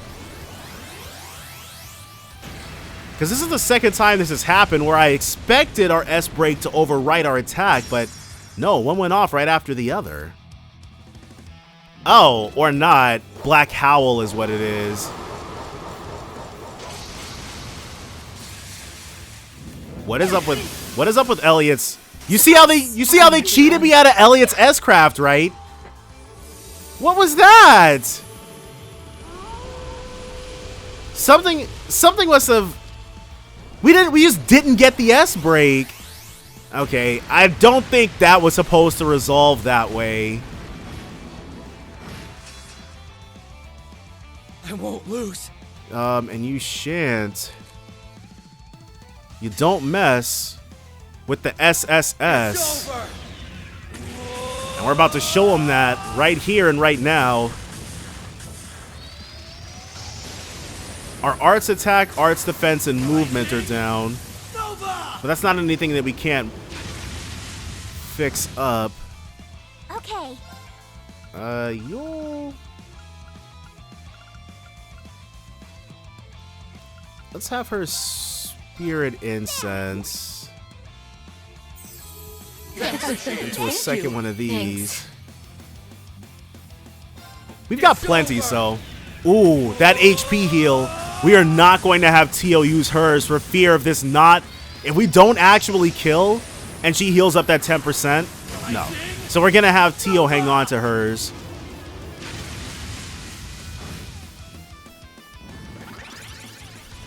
Flurry of Thorns. God dang. Supreme Prismatic Tetra Blade. Didn't kill her, though. That's what matters. Are you okay? She is asleep, however. And he's petrified. Uh-oh. Well, that's it for her. Bad news. My turn now. Let's cure his petrification. Well, first, we're going to issue Midnight Onyx again, or Sapphire Symphony. Yeah. Resonate! Sapphire Symphony! Let's go. So now we're blocking more damage. Cure Petrify. This is an actual, well, again, it's only because of the differences in our levels. That's how they're getting over so badly on us. Don't give in. Thanks. And he's just got a Thalos, so we will simply revive Tio. It's my turn. Let's go for the Brave Smash.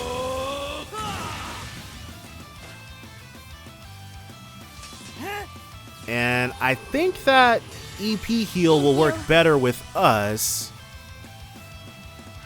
Okay, so this should get Aurelia out of our hair, if nothing else. Then we can work us on. Then we can focus on focusing down Wallace.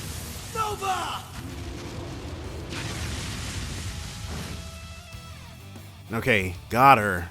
Thank Adios.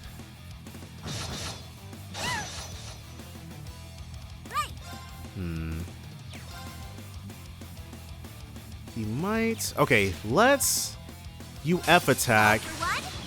Because I want to make sure that we've got an S-Craft on hand. Okay, cool. Yeah, it's going to take a bit more than that, buddy boy. Yeah. And he's weak to 7th caliber, so that's exactly what we'll give him. She's got nothing that he's specifically weak to. My turn now.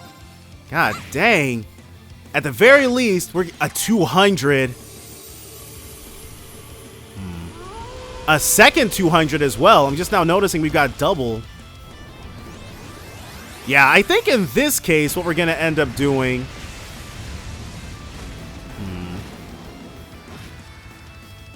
Because we can actually get that fairly easy.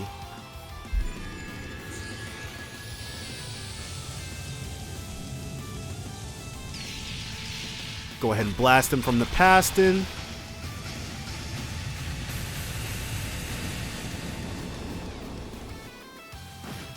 All right, Lloyd, this is all you. One burning heart. It's my turn. Into... let's just do another Sapphire Symphony. Sapphire Symphony! Let's go. And then we can maximize the amount of turns we get by doing it that way. It's over. And then we'll just have... She is very close to it, actually. But we might as well just go ahead and let her get it. It's better than him having it in any case. A break. We didn't need to do this. All right. Now the question is, can we beat him in time? The answer is hopefully. The answer is always hopefully. Have him down before he gets back up. No, there's no way. At the most, we can build ourselves back up a little bit. Yeah. he cannot even reach. So he will simply 7th caliber. Arcus, activate. Another enhancement. And he healed as well. God dang, Wallace, just lose already.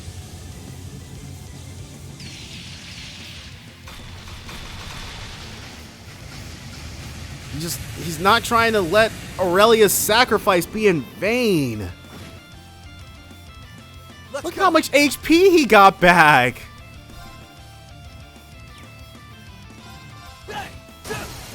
All right. Once we get the opportunity to break him. It's my go. All right, and she can balance down. She can impede as well. All right, well. Ready. She's not using her CP for anything else. Keep it up. Yeah, if we do get a break unbalanced, we want it to be on Lloyd. It's my turn. An A unbalance on Tiger Charge.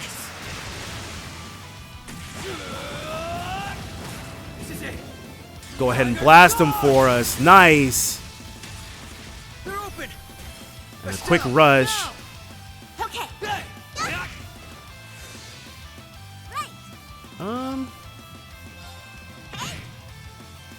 Yeah.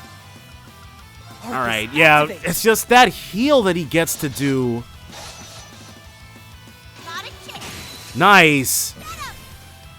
We do need one more of those, though, because otherwise we're in a bit of a situation. If he's hitting us for full power, it's going to get bad very quickly. Well, actually, you have toughness shield, so we don't actually have to sweat.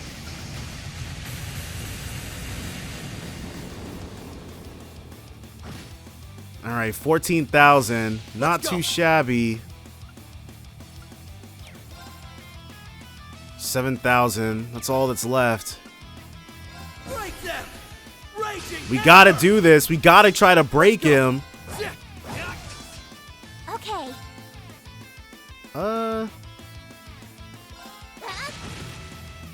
Let's go. Let's have him go, actually.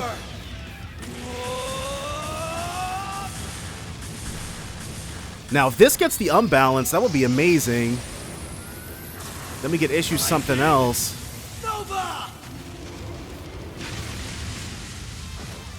No. Let's go. Just barely not there. Uh-oh. Whoo. Sorry, everyone. Uh-oh, that's not supposed to happen. These two... Wow. I'm sorry, everyone. Let's go. Okay,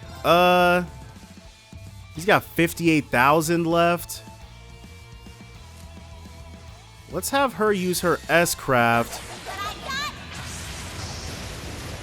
I'm not, I don't want to use another incense, because we should be able to win. We're going to have to pick which of these two gets revived. If Energy Circle has no... We have to see if either Energy Circle or UF Heal. Yeah, 24,000. Cures ailments and stat down. No, so we have a choice of one or the other. Cures ailments and stat down. No, F it. They'll both just be out. They'll both just be down for the count. All for one. They had their chance at happiness and they squandered it. It's not our fault. It's not our fault. We did it. Oh, Together. they still got a bunch of XP, just not more. Yeah. Okay, well, Soleil reached level 11. They just didn't get 100,000 points worth of it. Okay, so the Shuffle Scuffles are also excellent grinding opportunities as well. You just don't get to pick who gets grinded. Hey, I did it. I did. Petrification Shell 3. And Lethal Crusade 3. This should So be interesting. they've got two of them here. Two new enemies to be looked at. Machvots, level 163, a familiar of an abyssal demon that taunts terrified humans as it drains their life force. It prefers to attack in groups. It's weak to water and space. It's my turn. And she will actually be able to... break damage was 400% for 1 turn. Let's issue Infinity Order. Let's begin. So the 1 turn of break damage. That. Okay. I didn't change the camera there. It forced us to... I guess because we have our backs to the wall. Got it. Mach Vanis, level 164. A greater demon from another dimension. It causes phenomena beyond human understanding while summoning unceasing black gales. It's weak to earth, water, fire. Oh, earth, water, wind, time, space, and mirage. Yeah. He shall... Here I go. do this. I'll make this simple. Time to go wild. Oblivion And then max out on the criticals. Come. And now we've got to start building our CP totals back up. Oh yeah, the small fryer done. I'll take it from here. We're criticaling either way. All for one, and one for all! Let's end this! So this particular critical has gone to waste, but that's fine.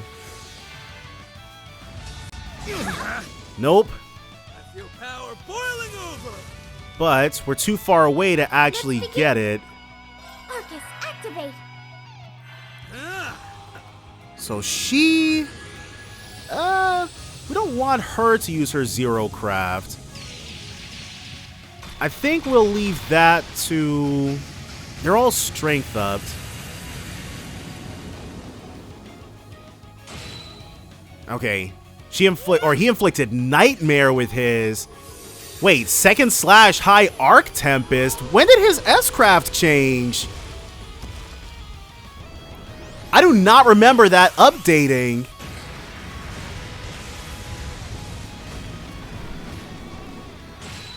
$35,000. Savage winds. Yeah. One with my sword. Here I go. It must have... Okay, I must have skipped it when... Like, he definitely learned this when we had him... Does he say it, though? No.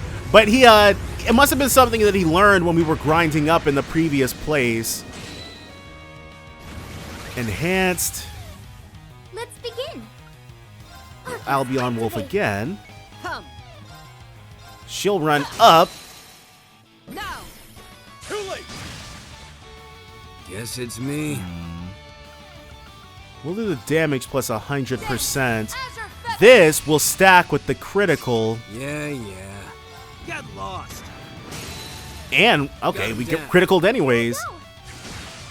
Let's go ahead and have him go in. I got something special for you right here. It's nice not being on the receiving end of this. I can't lie.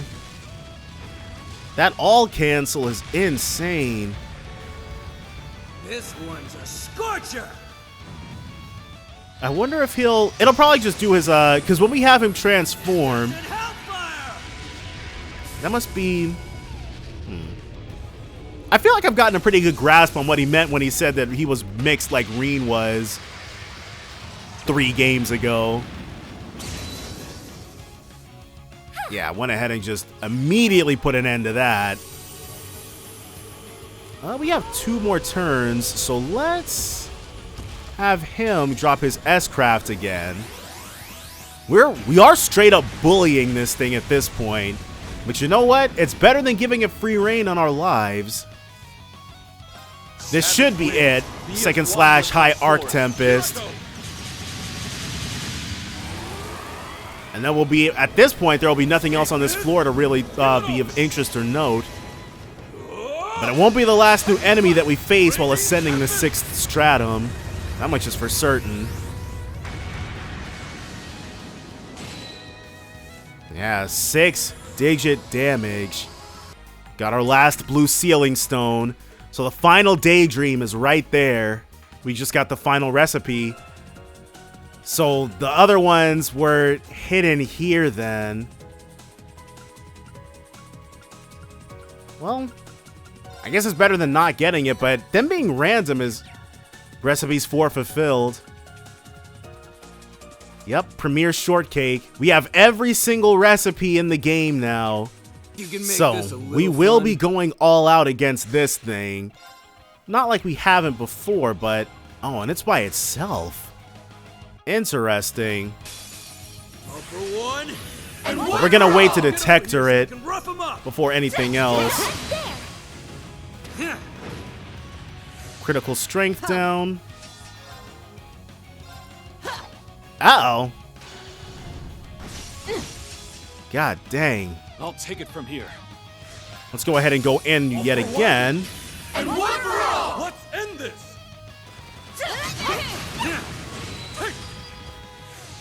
It's my duty. It is. Let's issue Wailing Wind. Wailing Wind! It's my turn. Now we can detect her. We don't want this thing being able to swipe at us. Target assessed. Fornelius, level 163, a cryptid from another dimension. It greedily devours its prey whole, turning their mana into life energy for itself. It's weak to earth, fire, wind, time, space, and mirage. Okay.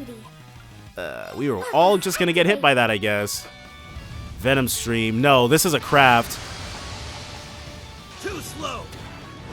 Okay, and McBurn can retaliate quite easily at range. That is good to see. Yeah.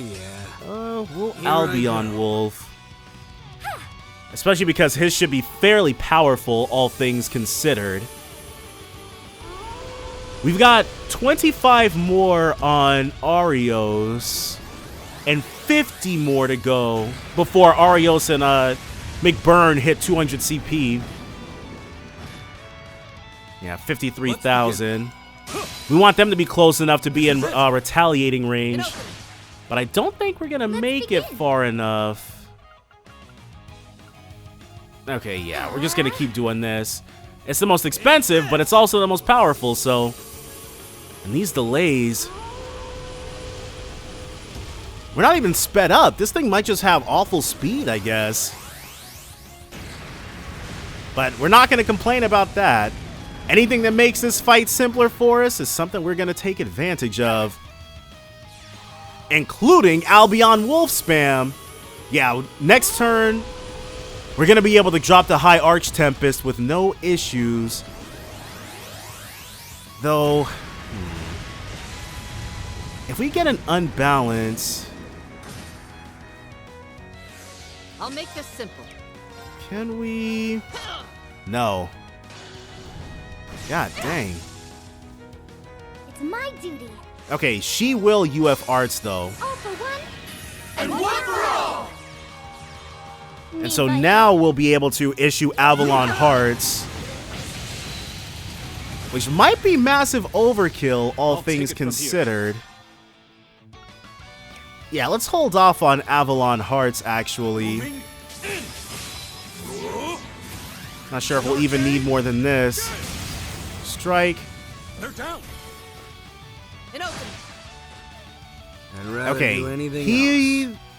Demonic Sword Angbar has S unbalanced chance. Think I'll pull out this little number for once. I wonder how much of a swordsman he is. Or if he just flails it around or something. Yeah, this should be it for them. Too late. Well, that works.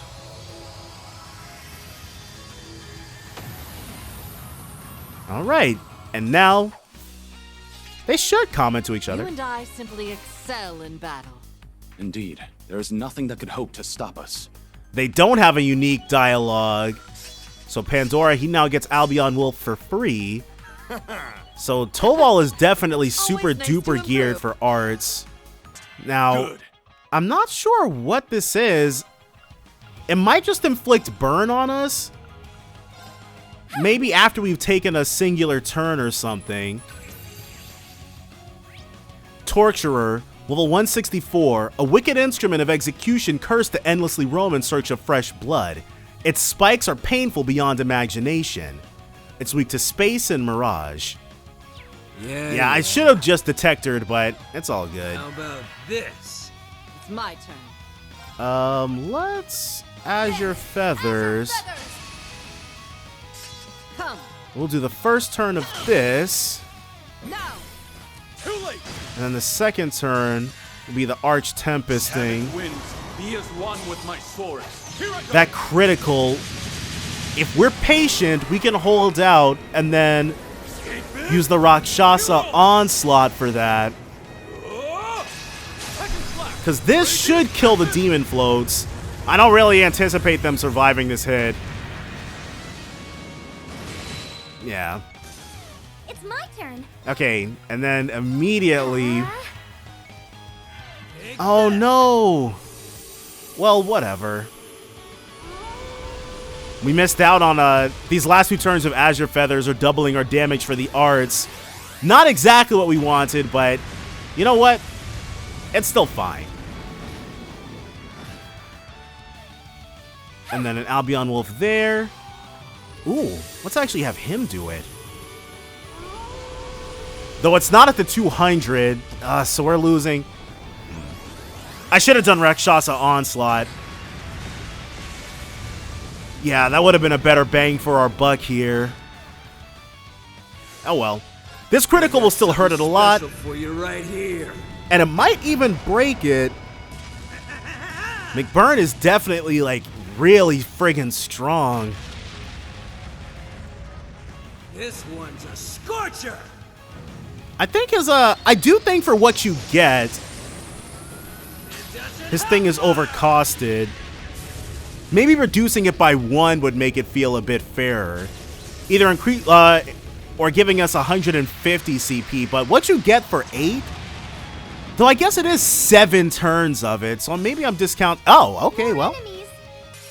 And lastly, but not leastly for this floor, something that we faced during the 3rd and in the Castle of Mirrors. Shadow Moon, level 162, a jet black killer clown that borrows the power of the moon to wreak chaos on the battlefield. Its eccentric movements dazzle all it encounters. It's weak to earth and time. Let's begin. I believe... Let's actually open up. Avalon Heart. It's my turn. And what does she have? We don't want her using up any turns of our Avalon Hearts. I'll take it from here. That much is... And he's got... So... Because before it was Supreme, and this also leveled up, but maybe it should have been Fujin's Fury instead of just Supreme? One wonders. But... Moving in. It's all good. And then this should... This is it. An opening. I'll Well, make this simple. We've got 2 more turns of this. All for one. So the last one will go to a souped-up Rakshasa Onslaught. Oh my gosh, to super-duper overkill these guys. Show me you can. Alright, well, it's not like we'll never build the CP back up, but geez. If I'd known the United Front, and these aren't even the souped-up United Fronts, I neglected to, I got more assault gauge charges, which I actually don't think I've mentioned before. Now, I got them like 2 episodes ago. But we got additional assault gauge charges, and I meant to get the thing, but it's all good. Don't bore me So too much. these things are like, they're similar to what we faced, or they might be exactly the same thing we faced in Nord. Thunderquaker, level 161, a large ancient fish able to stockpile electricity it generates. Its discharge fries foes near and far. It's weak to fire and mirage. It's my turn. It is your turn to issue this. Azure Feathers. Because even though we never figured out what the fiery floor did, it was never apparent. I didn't see us losing any stats. I didn't see us... But this much is much more obvious. And so this should be the end of them. I can't imagine them surviving a souped-up attack from him. But you know what? It's all good.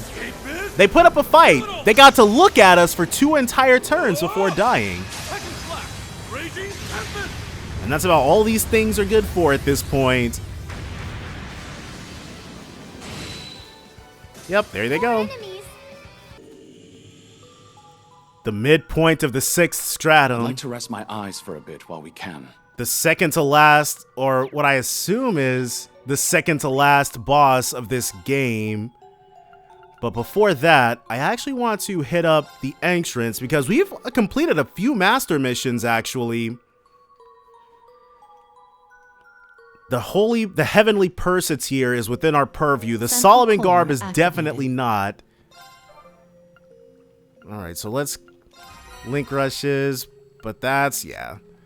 Battle wins 4, all elements step is 400. Explore the 6th stratum and conquer its master. And we view one more daydream. So let's report the RP. Confirming rank points accumulated. Oh, I might have been a little too gung-ho about our chances here. Mini missions updated. And the final daydream is... The daydream 1 step forward is now available.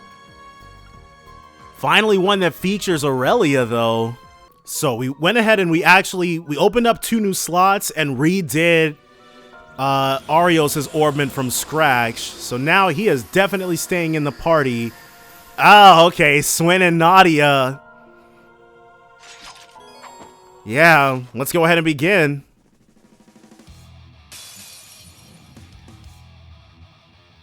So these guys... But if we work as one...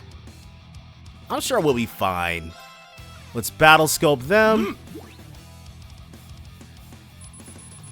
Let's see what makes them tick. Hollow Nadia, level 166. A soulless being that has taken on Nadia's form. It silently eliminates foes using various poison needles and steel wires. It's weak to water and fire. Yeah. Then he'll do the same here. And I think we'll actually start Hollow Swin, level 166. A soulless being that has taken on Swin's form. It drowns foes in pure darkness with its twin swords. It's weak to wind and space. I'll make this simple. You'll Wailing Wind. Wailing Wind! Come. Then immediately go here. All for one. And one for all! Crush them. Now what we don't want is the Emperor healing off all of the damage we just did. Sure. We're pretty speedy, so all things considered, it shouldn't be too bad. This one's a scorcher. Go ahead and blast him right to death. Desert Hellfire! Alright. Hopefully this will do a whole lot of damage, but I'm not holding my breath. We're still very early on in the fight after all. In fact, the fight... Oh, wow, check that out. Savage winds. If we'd issued... Because they're going to enhance after this.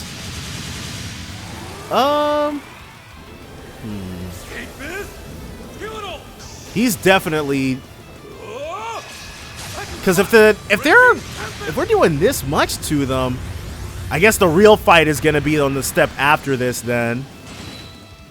Yeah, we probably would have defeated Swin and Nadia right here and now. It's my Perfect guard. All right. Let's issue Azure Feathers. It's my duty. Because, I mean, no matter what... There's no hiding from me. Time Hollow Emperor, level 167, a soulless being that has taken on the Emperor's form. It brings foes to their knees using his ability to manipulate gravity. It's weak to wind and mirage.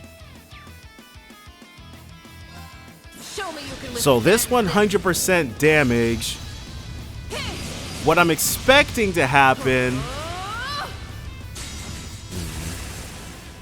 Swin and Nadia are gonna awaken as well, but if we get somebody to 100% on the CP end, okay, nope, beat him, good stuff. It's my turn. Yeah, they never got to take a turn, which is all fine by me. The responsible thing to do is to UF heal in order to buff our defenses. And one for all! May light guide us. So this is going to hurt. Yeah.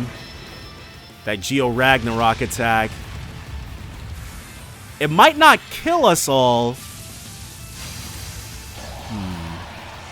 Maybe it'll be enough because we want something good out of these azure feathers. That's what we're ultimately aiming for. Okay, yeah. So we survived that, thankfully. Thanks, I guess. I feel power boiling over. So now we have two good choices. We'll go with the Rakshasa on Rakshasa Blitzkrieg. And then we'll UF heal ourselves again, definitely. Or no, because yeah, she might have a craft that can heal us. We'll wait until her turn in order to see. For the time being, though, what we want is more damage. I should think on this. Let's get in there and attack. For one, and one for all! Let's end this!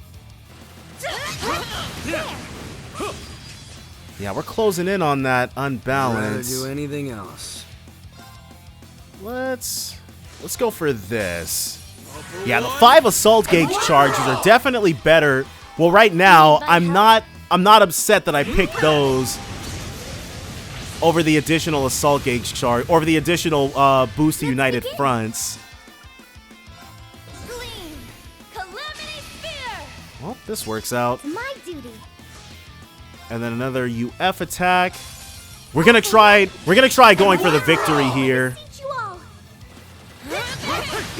Oh yeah, we've definitely got this in the bag. I should think on this. 51,000? Yeah. This is it. Well, they tried putting up a good fight. They weren't able to, but they tried. Got him down. So it could have been much worse, all things considered.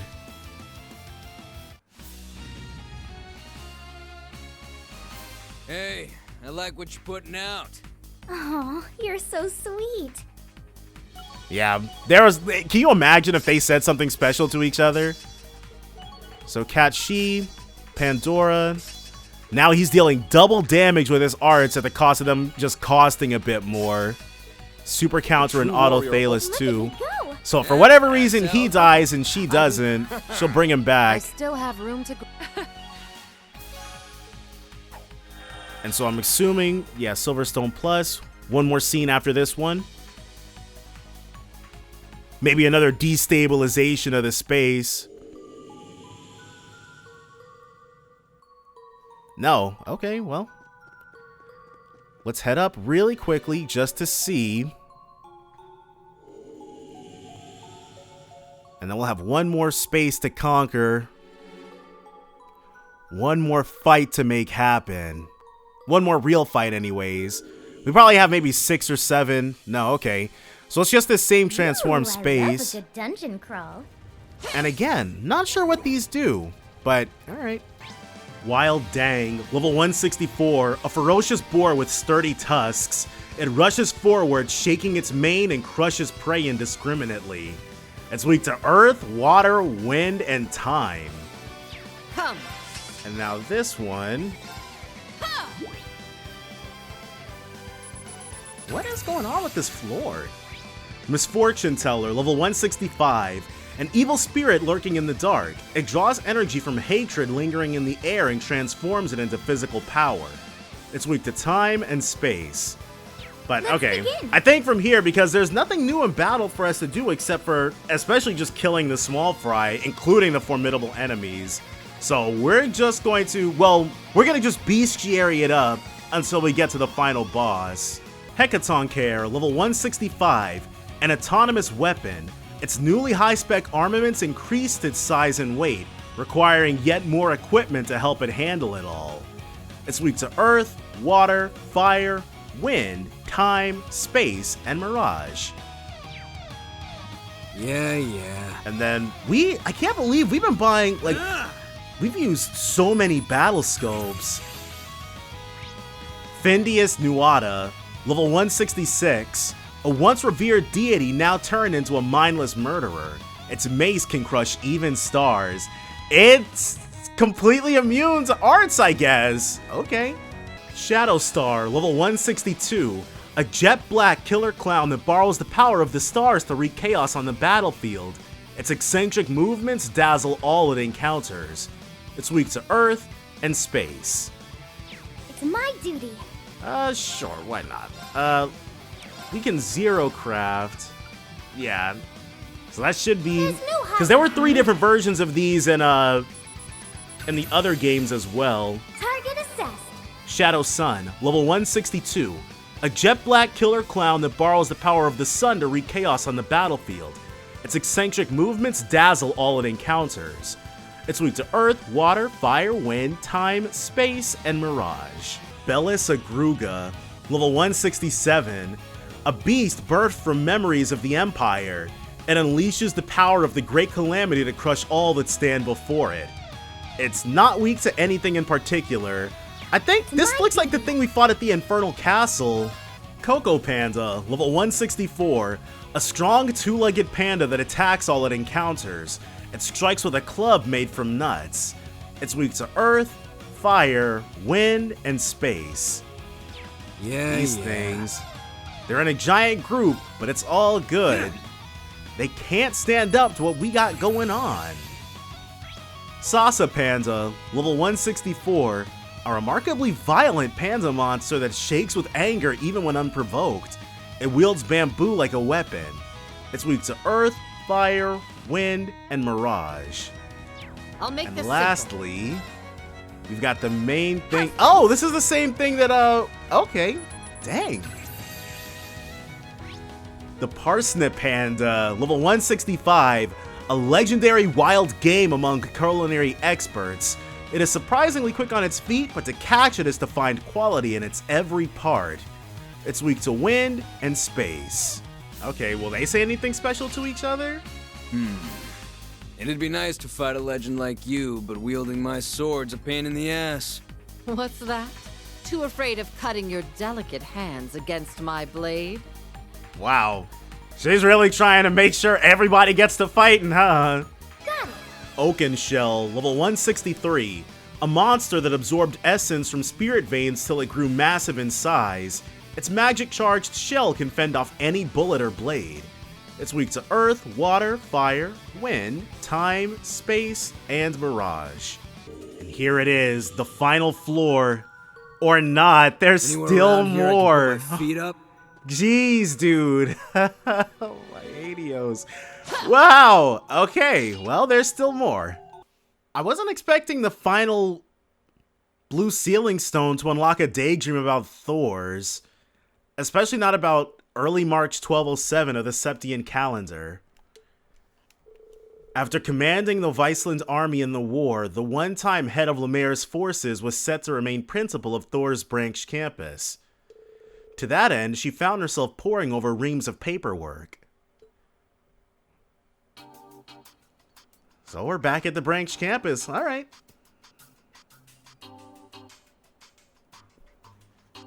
Quite curious as to what Aurelia is going to get up to. And it features Mint's uncle as well. If the thumbnail is anything to go by, and the girl that he's crushing on, Thor's branch campus principal's office, or the fellow teacher that he's crushing on. And those glasses that are supposed to dull her eyesight. There. I suppose it's about time for a break. Oh, tea time! When I first took this position, I never thought I'd stick with it. But thinking about the changing landscape of the continent, there's great significance behind staying here. Yeah, she'll see some of the greatest talent that Thors is turning out firsthand. I never planned on going back to the provincial army anyway. I need to put my all into being the principal, for Lady Mildine as well. Reevaluating the structure of the Thors main campus and the revival of club activities. Are they gonna merge the campuses? The main campus is going to see major changes, and the branch campus is going to expand in scope. In addition to a reshuffling of the teaching staff, more hands will be brought on board, and the number of students will increase greatly. So, the new incoming class is going to be much, much bigger than the inaugural class then. For now, it looks like I'll be in charge of the arts. Instructor Mary and I will have to coordinate not just when it comes to classes, but clubs as well. If I remember correctly, she's currently back home taking some time off. I do not remember where Mary is from. I remember when she came to me to talk about her romantic woes. It was at the farewell party the night before the Battle of Jormungand. And I believe Wallace was there as well.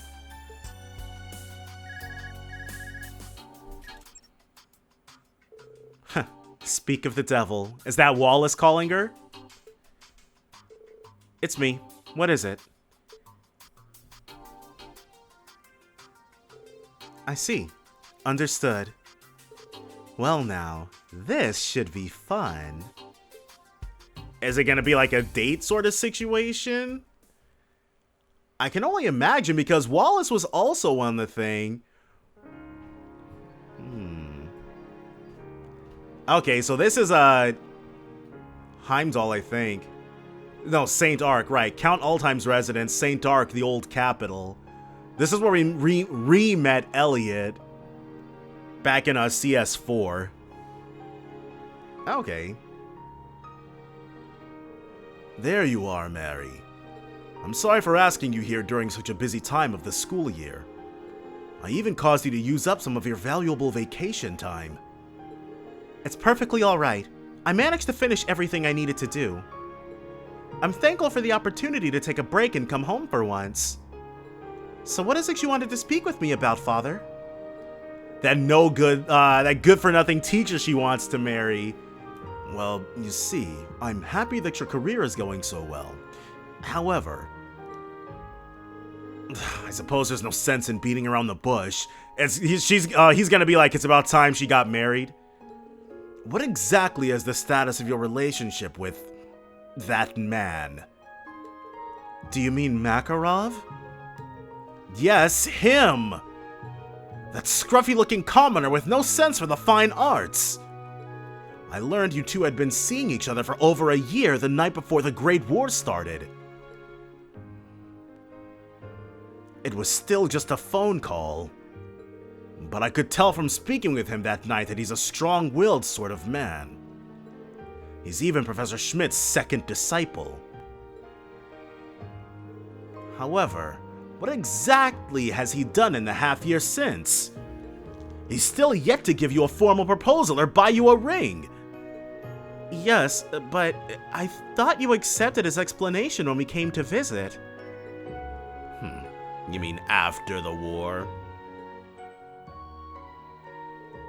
To be frank, Professor Schmidt still has yet to recognize any of the results I've produced thus far. Until that happens, I won't feel as though I've earned my keep as a professional researcher. Once I've accomplished that, then and only then will I be ready to settle down with Mary. So please, I ask that you remain patient for a little while longer. I just need a bit more time. His words were quite impactful, but they lacked convincing. To make matters worse, I haven't heard a single word from him since. Just what are these results he spoke of? Isn't he an instructor first and foremost, like yourself? I assure you he has his reasons. Even if you of all people find that hard to believe. Enough. I'd rather move on from discussing him. I summoned you here today to talk about something else entirely. You have a marriage interview coming soon, Mary. Wow, he's like F. Makarov. Pardon? What in the world are you talking about? I respect the feelings you hold for that man. However, I can tell how unsatisfied his hesitancy has left you.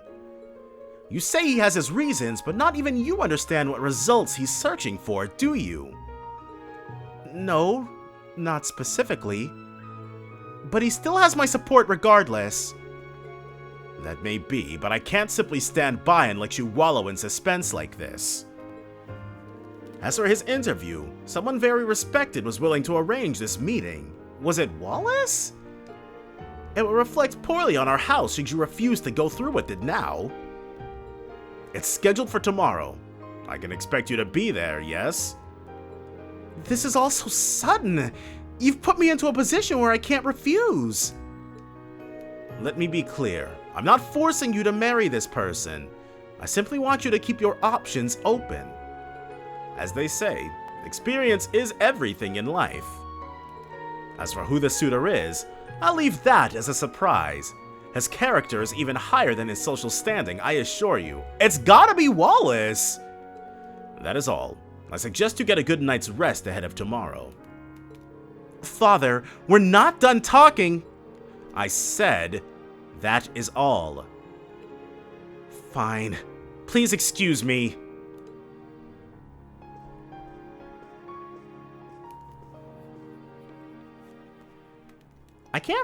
I thought this was gonna be like a fun little double date thing. Daydream one step forward.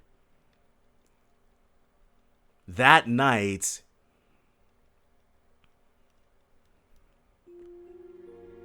So no double date action, I guess, huh? So that's what this is all about. It's my fault that it's come to this. Please don't blame yourself. I'll be fine. My father said he wasn't going to force anything on me, so he should still respect my decision. Really? Well, that's a relief at least. So does that mean you are at least a little concerned about losing me? A little? More like in an absolute panic. Still, you wouldn't have to go through this if I were just a little more reliable. That's not how I see you at all. You're working as hard as you can. That's something to be admired. No, getting those results for the old man is just a matter of pride. I'm not gonna be the man I ought to be until the job is done. They say I'm that stubborn old goat's second disciple, but I left the Institute without presenting a capstone project. Just look at everything George and Tita have already accomplished at their ages. Compared to them, I'm pathetic. Makarov. So, would you happen to be at the branch campus's research building again today? Yeah, Einel Keep is here, and that makes for the perfect testing ground. The main campus is no slouch, but this is sort of the professor's home turf. I suppose it would be fine. I take the details of your project are still confidential then? Yeah, sorry about that. It's all gotta stay under wraps until it's complete. I promise you'll be the first one to know that once that old man's satisfied. Sorry, I am very cold.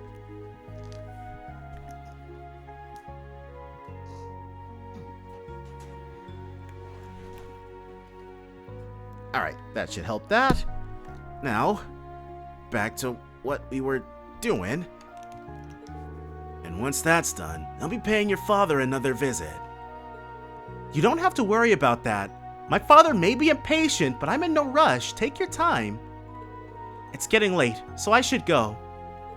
Please try not to push yourself too hard. I won't. I've only got one class tomorrow, so I was thinking of pulling an all-nighter. But just for you, I'll take it easy. Talk to you soon.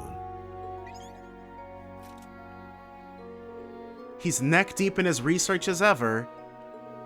Makarov tries to hide it, but I can tell how concerned he is about me. It would be selfish to ask for more than that. But just once I wish he'd say he was going to come rushing to my side. No, this only goes to show how much faith he has in me. I need to show the same faith in him. I'll have to politely turn down whatever suitor father has arranged for tomorrow.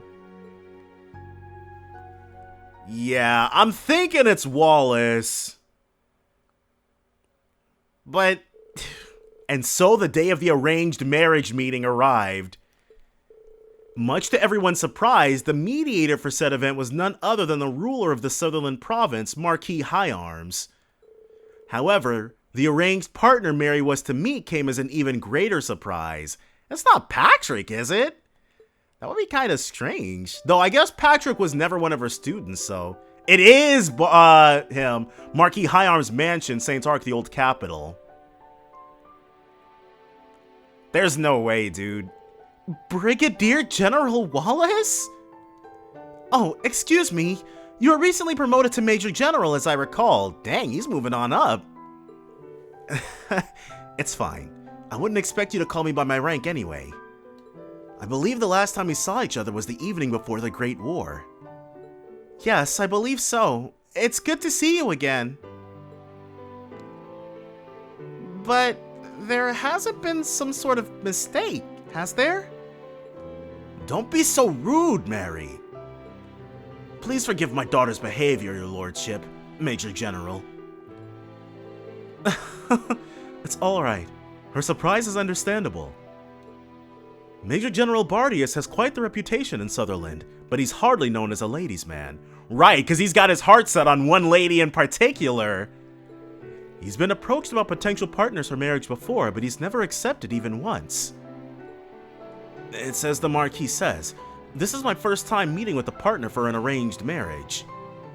That's because I had never felt anything toward a potential suitress until now. What? He's into Mary? What about Aurelia? Though I have only met Lady Mary once before, I became somewhat of a secret admirer of hers. What sort of man would I be if I let an opportunity like this pass me by? I had to accept. You feel that way about me, Lord Wallace? Well then, I'm happy that my daughter won the favor of a man such as yourself. Father? I recall speaking with Lord Wallace and Lady Aurelia about my romantic troubles the night of that party, so I'm sure Wallace is doing this just to be like, just to push them, like, make things more urgent between them. Like, I may be coping hardcore here, because, it'll all turn out fine. He should know how I feel, so why is he doing this? In that case, I imagine things should go quite smoothly. Yes, so it seems. Four's a crowd, wouldn't you say? Why don't we give them some privacy? Take as long as you need, you two. House Altheim and House Bardius are among the most distinguished families in Sutherland. It was my pleasure to serve as mediator.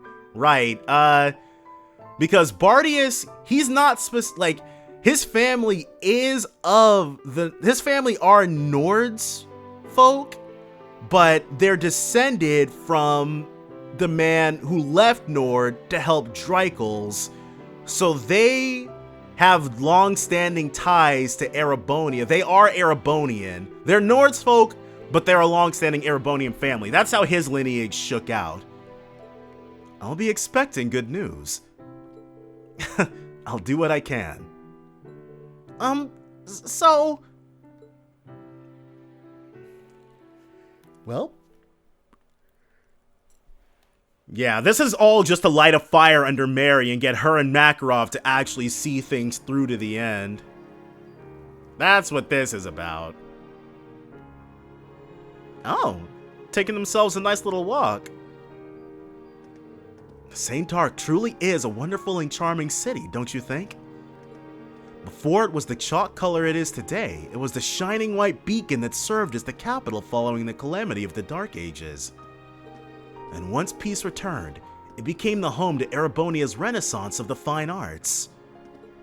Correct. It's said that Sutherland's warmer climate played a hand in sparking people's interest and desire for the arts. That's how House Altheim came to own several works of art from the era of the old capital. What about your house, Lord Wallace? Well, House Bardius planted its roots in Erebonia after the War of the Lions, so it has a lot of heirlooms from that era. Still, I've always been fonder of paintings and music personally. That's part of what draws me to you, as a teacher of the arts. You don't say. That's very flattering. How about I buy us some drinks? Then we can sit at one of the benches and chat some more. Well, alright. It's not quite the same as resting at a cafe, but it sounds delightful in its own way.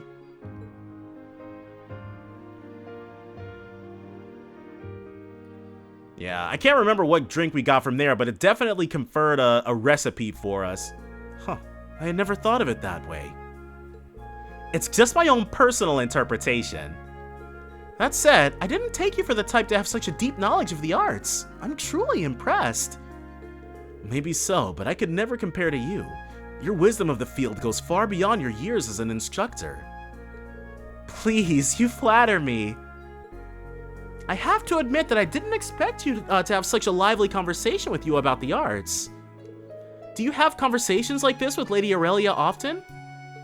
Well, I'd be lying if I said we haven't had our share of meaningful conversations. Though we haven't had the time to talk together like this in some time. My apologies for bringing this up so suddenly, Lady Mary. But were you truly shocked when you realized I was the one here for you today? Yes, but you don't have to apologize. The way I responded back at the estate was unbecoming. I'm sorry for that. I believe I've fully gathered my thoughts on the situation now. And I better understand your true intentions. Do you now? I haven't forgotten the advice you gave me on matters of the heart during the send-off party before the war. If I had to guess, you're doing this to help my family retain its respect.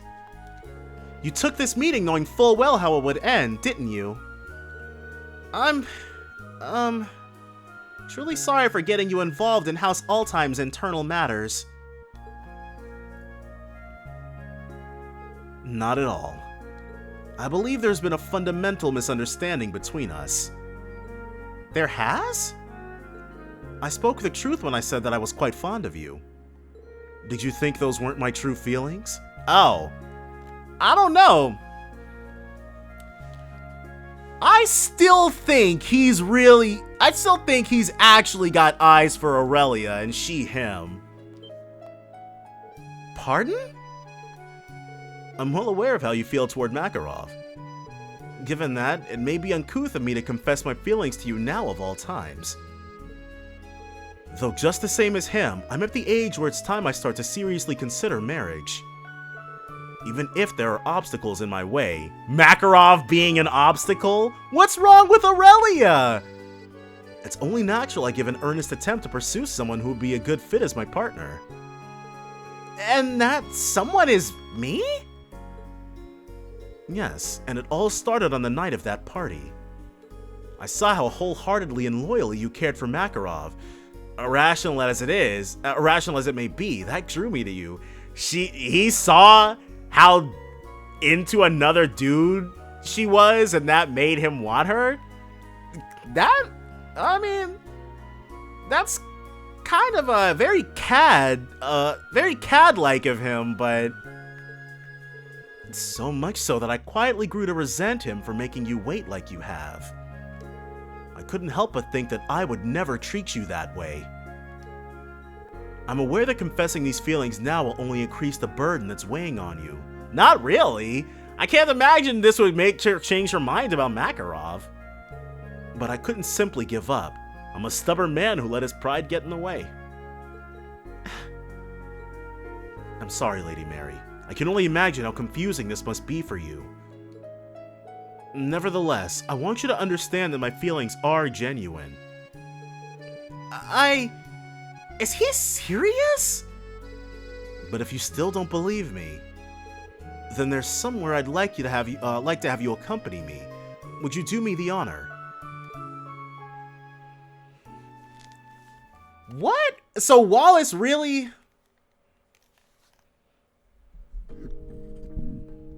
I don't know. I don't think I can call myself a fan of this particular development. You were referring to Chardon Boutique? But why here? Because there's something I'd like to get for you, if that's all right. Consider it a testament to just how sincere my feelings are. I don't know what to say to that. He's about to buy her a ring right now? I'm sure he can afford it on his salary, but still, I can't possibly reciprocate even if your feelings are sincere. Makarov is the one I... As I said, I'm well aware that what I'm doing is rather unrefined and possibly even unreasonable. All I ask is that you hear me out. I get the sense there's something about your and Makarov's relationship that is still in doubt. That's because... he's not necessarily wrong. Father has picked up on that too. That's why he's so concerned. That look on your face tells me you're aware of this as well. All the more reason I can't simply back down.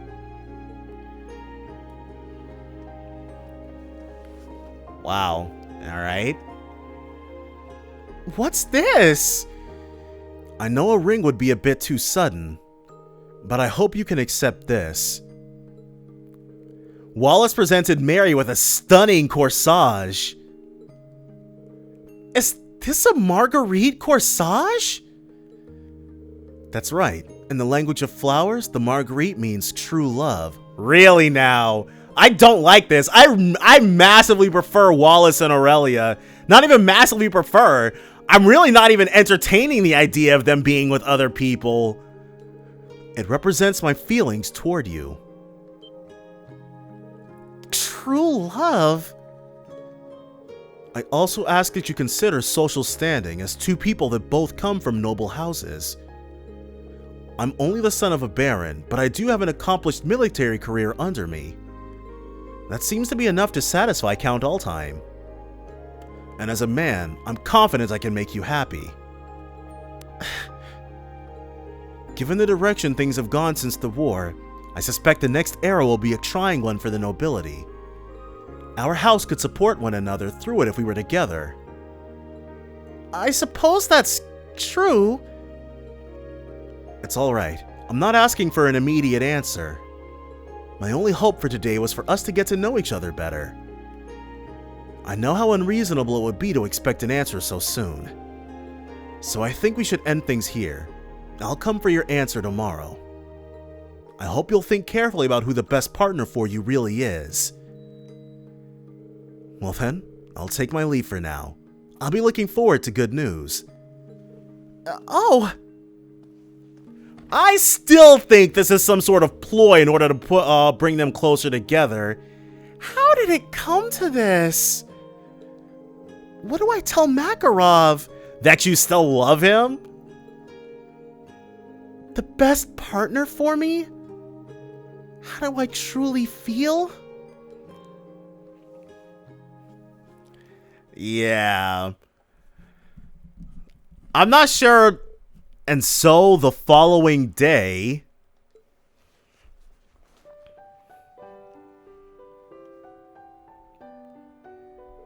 it sounds as though the two of you had quite the productive day yesterday. I understand you asked us here because there's something you want to say. What is it?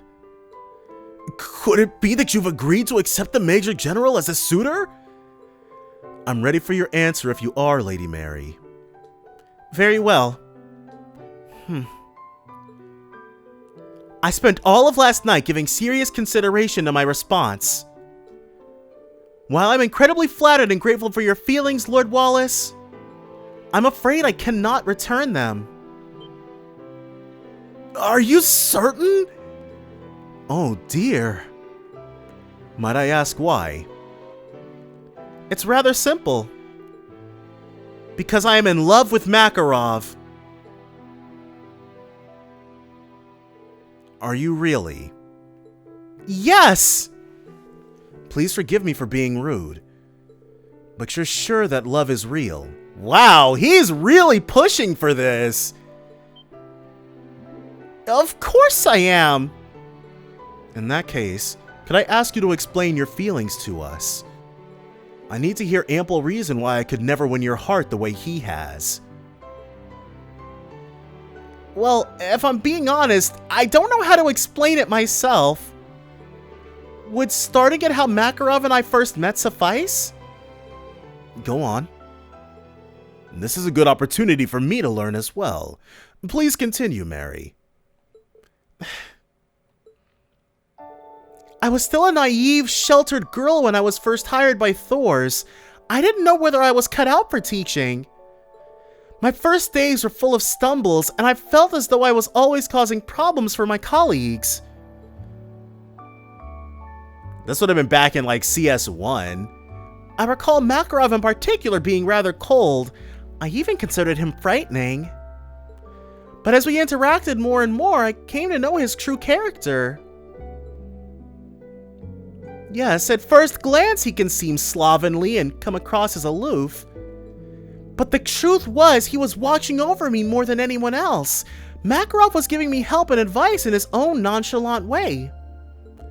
That isn't to say he was giving me special treatment, it was simply who he was.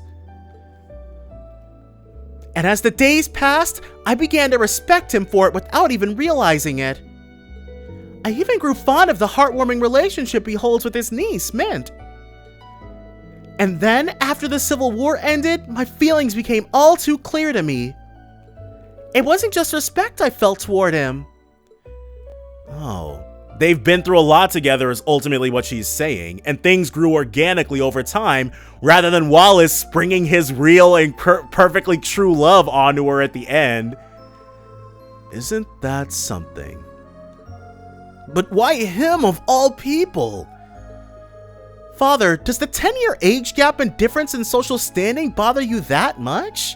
I mean, I'm sure Mary's in her... She can't be more than a couple of years older than Reen, and at that age, once everybody's above drinking age, a 10-year age gap doesn't really matter that much. I don't believe any of that matters when it comes to matters of the heart. Well... I understand that I'm a sheltered woman who lacks enough life experience to lecture anyone on the matters of the heart. But I believe in my heart that my love for Makarov is true, and I wish to make our love come true. Huh. And so, I must apologize. Perhaps it would be better if we forgot this arrangement was ever proposed. So that's how it is. I see how deep your feelings for Makarov run now. Okay, yeah, he's taking it in stride now. Then, does that mean you... He'll rescind the marriage proposal? You feel that strongly about him, Mary? How could any of us deny it after hearing all that? I would urge you not to be so hasty, Lady Mary. Oh, here comes Aurelia. That voice, is it... Hey, I was wondering where you were. Please pardon my intrusion, Lord High Arms and Count Alltime. I understand an arranged marriage is being discussed today. It was only right for me to drop what I was doing to come straight here. So, just like the parallels are obvious. Like, as soon as Aurelia heard about what was going on, she rushed directly to Wallace's side. Whatever do you mean? Are you saying you're in favor of this arranged marriage, your ladyship? That I am. But why? I cannot deny that your feelings for Makarov are genuine, Lady Mary. However... Right, there's still the matter of how Makarov himself feels. I can recognize that you do indeed love him, but what if that love is unrequited? His tone is so much more serious than before. I assure you that isn't the case. I know he feels the same about me. If that's the case, why is it that you two haven't been seeing each other much as of late? But did he not leave you behind and take his research to the branch campus's hangar? Yes, he has been in leaves. But that's because there's an important project Makarov has no choice but to finish. You don't sound very sure of yourself, Lady Mary. Again, I cannot deny that the two of you share a genuine bond. But could the same not become true of yourself and Wallace? I've known this man since we were students, and never once has he let me down. He has always met my expectations and lent his support, as a noble, a soldier, and a comrade. And if he directed that loyalty to someone he loved, I have no doubt he would devote himself to them. These sound like vows to me. He would never leave your side or keep you waiting. He would live up to your expectations and become a better partner to you than Makarov ever could. Something tells me you suspect that as well.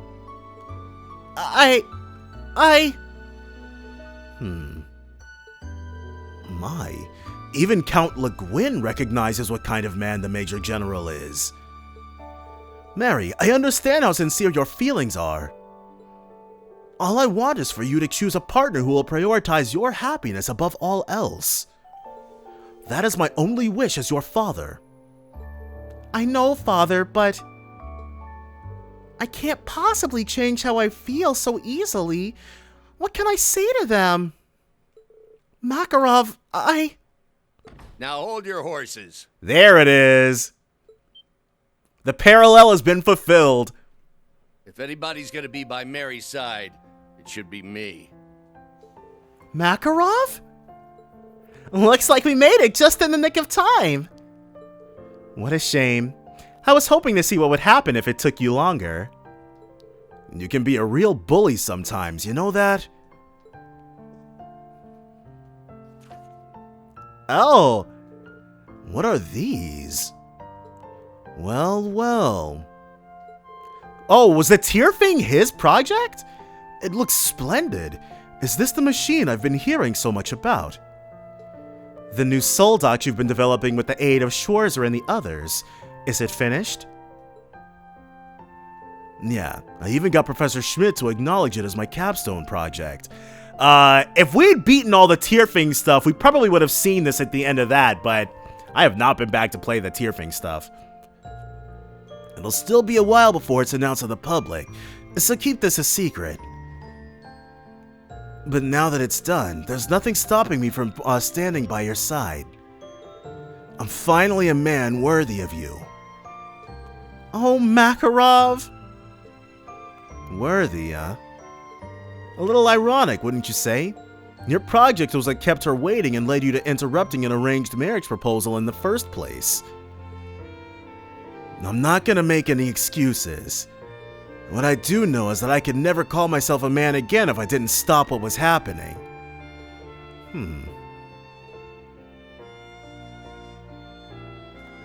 I know I half-assed some important things when it comes to a lot of things in life. I'm always shooting myself in the foot, be it with research or Mary. But she loves me for who I am. And better yet, she's the most devoted person I've ever met. And I'm not just talking about our relationship. Mary is everything I lack. She's the other half I've been missing. She's also the most beautiful and charming woman I've ever met. Goodness,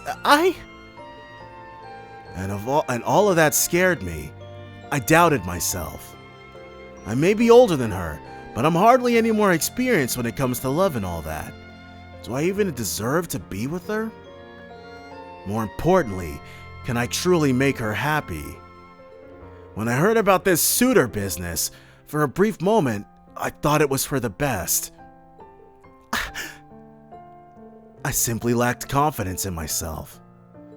Deep down, I knew that producing results with my research was only an excuse. But now I have what it takes to harden my resolve. I'm not going to deceive Mary or myself anymore. I'm sorry, Major General, but I'm not letting you or anyone else have her. I don't care about our difference in social standing, or how decorated you are, or if you're better suited for her than I am. Nothing's going to change how I feel about her. Makarov! You tell him! Well, when you put it like that. If you feel that strongly about Lady Mary, then I humbly concede. That look in your eye tells me everything I need to know. I won't stand in your way. It was a very heartfelt speech. But are you sure this is what you want, Mary? I am, Father! Oh my. That's all well and good, but I do believe everyone gathered today to see a marriage be arranged. You wouldn't want to disappoint them. Yeah, this was all a thing to make sure that they were actually on schedule to get married. If you're so resolved, then why don't we make it official? What? Agreed. I think it would be an entertaining way to close out the afternoon. What do you think, Lord High Arms and Count Alltime? But of course. Then, yes. I suppose there's nothing else to do at this point. You've got this, Uncle Makarov! Well, time to say those magic words. I'm not a perfect man. I'm still immature in a lot of ways, and I know I can be a handful at times. But I know there's nothing we can't beat, so long as we hold on to the love we have for one another. You're someone I need in my life, Mary. So, please, will you marry me? Oh, Makarov. Of course I will. Nothing would make me happier. And so, I hope there's a denouement between Aurelia and Wallace.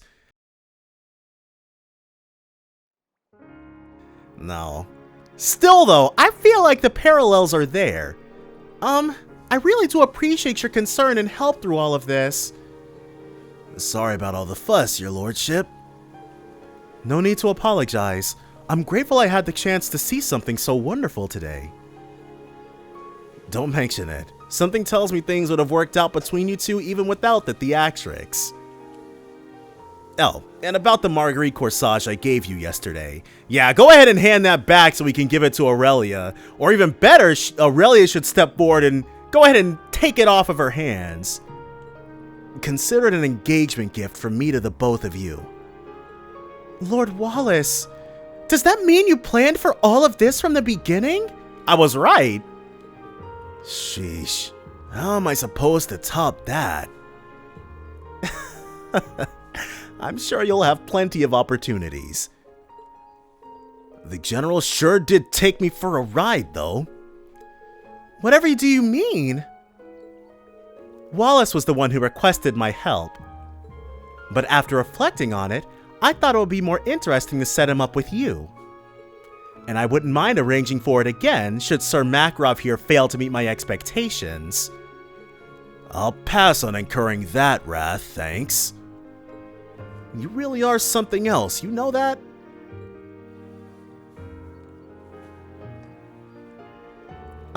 Pardon me if I'm being too presumptuous, Wallace. Finally, someone else acknowledges the clear tension between these two. But perhaps it's time for you to take a step forward as well?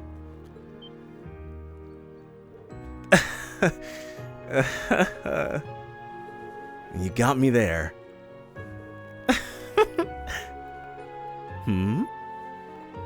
So this time, it's a nice little reversal of what normally is, because I think Aurelia really doesn't know how Wallace feels about her. And she really doesn't, she's like, it's definitely another Estelle and Joshua situation. Oh, what's so funny?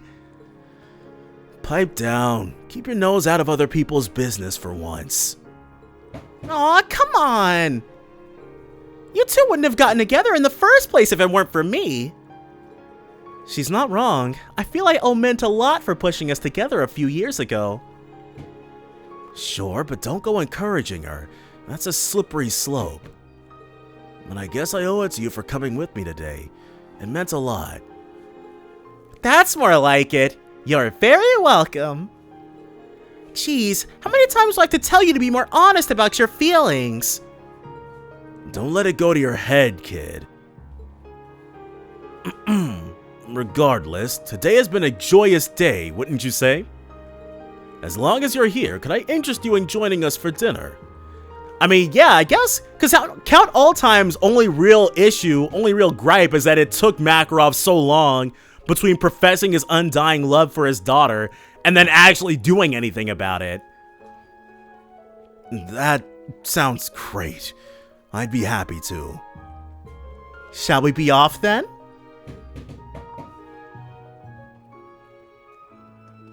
And so now it's just the main characters. People have a way of defying expectations, don't they? Lady Mary was certainly surprised, but I also didn't expect Sir Makarov to fight so valiantly. I know what you mean. Maybe I could learn a thing or two from him. Oh? From the sound of it, you were courting her with everything you had. I find it hard to believe it was all just a performance. Who can say? Anyway, Lady Aurelia, if you have some spare time, would you care to cross blades with me? After a practice duel, are you? It has been a while since we last did battle. Very well, on the condition that it be on horseback. Are you sure? Wouldn't Bardius have an advantage? Why not? I'm feeling nostalgic for the duel we had during our academy days. It's a memory that I could never forget. My only regret is that there was no victor. Do you really consider it a draw? I was the president of the riding club, and you were a fresh-faced first year. You may as well have won. Oh, Bardius is a year older than she is? That information has definitely already come up before now, but it's one of the small ones that I've forgotten. They went to Thor's together, that's all that matters. Not at all. I've never been satisfied with that result. I know when to admit defeat. We really do have a phenomenal first year on our hands. To the victor goes the spoils. Since you won, you can make one request of me as the club's president. What do you desire? I don't believe this to be a true victory, though I will answer your question even if it was a draw. My goal is to demonstrate the potential of the sword, and to do so, I am to become the commander-in-chief of the world itself. Yeah, that sounds like something grand that teen Aurelia would declare.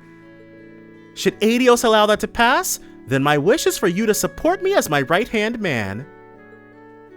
That was basically a marriage proposal right there. And that day really takes me back. In retrospect, that was probably where it all began. His undying love for her.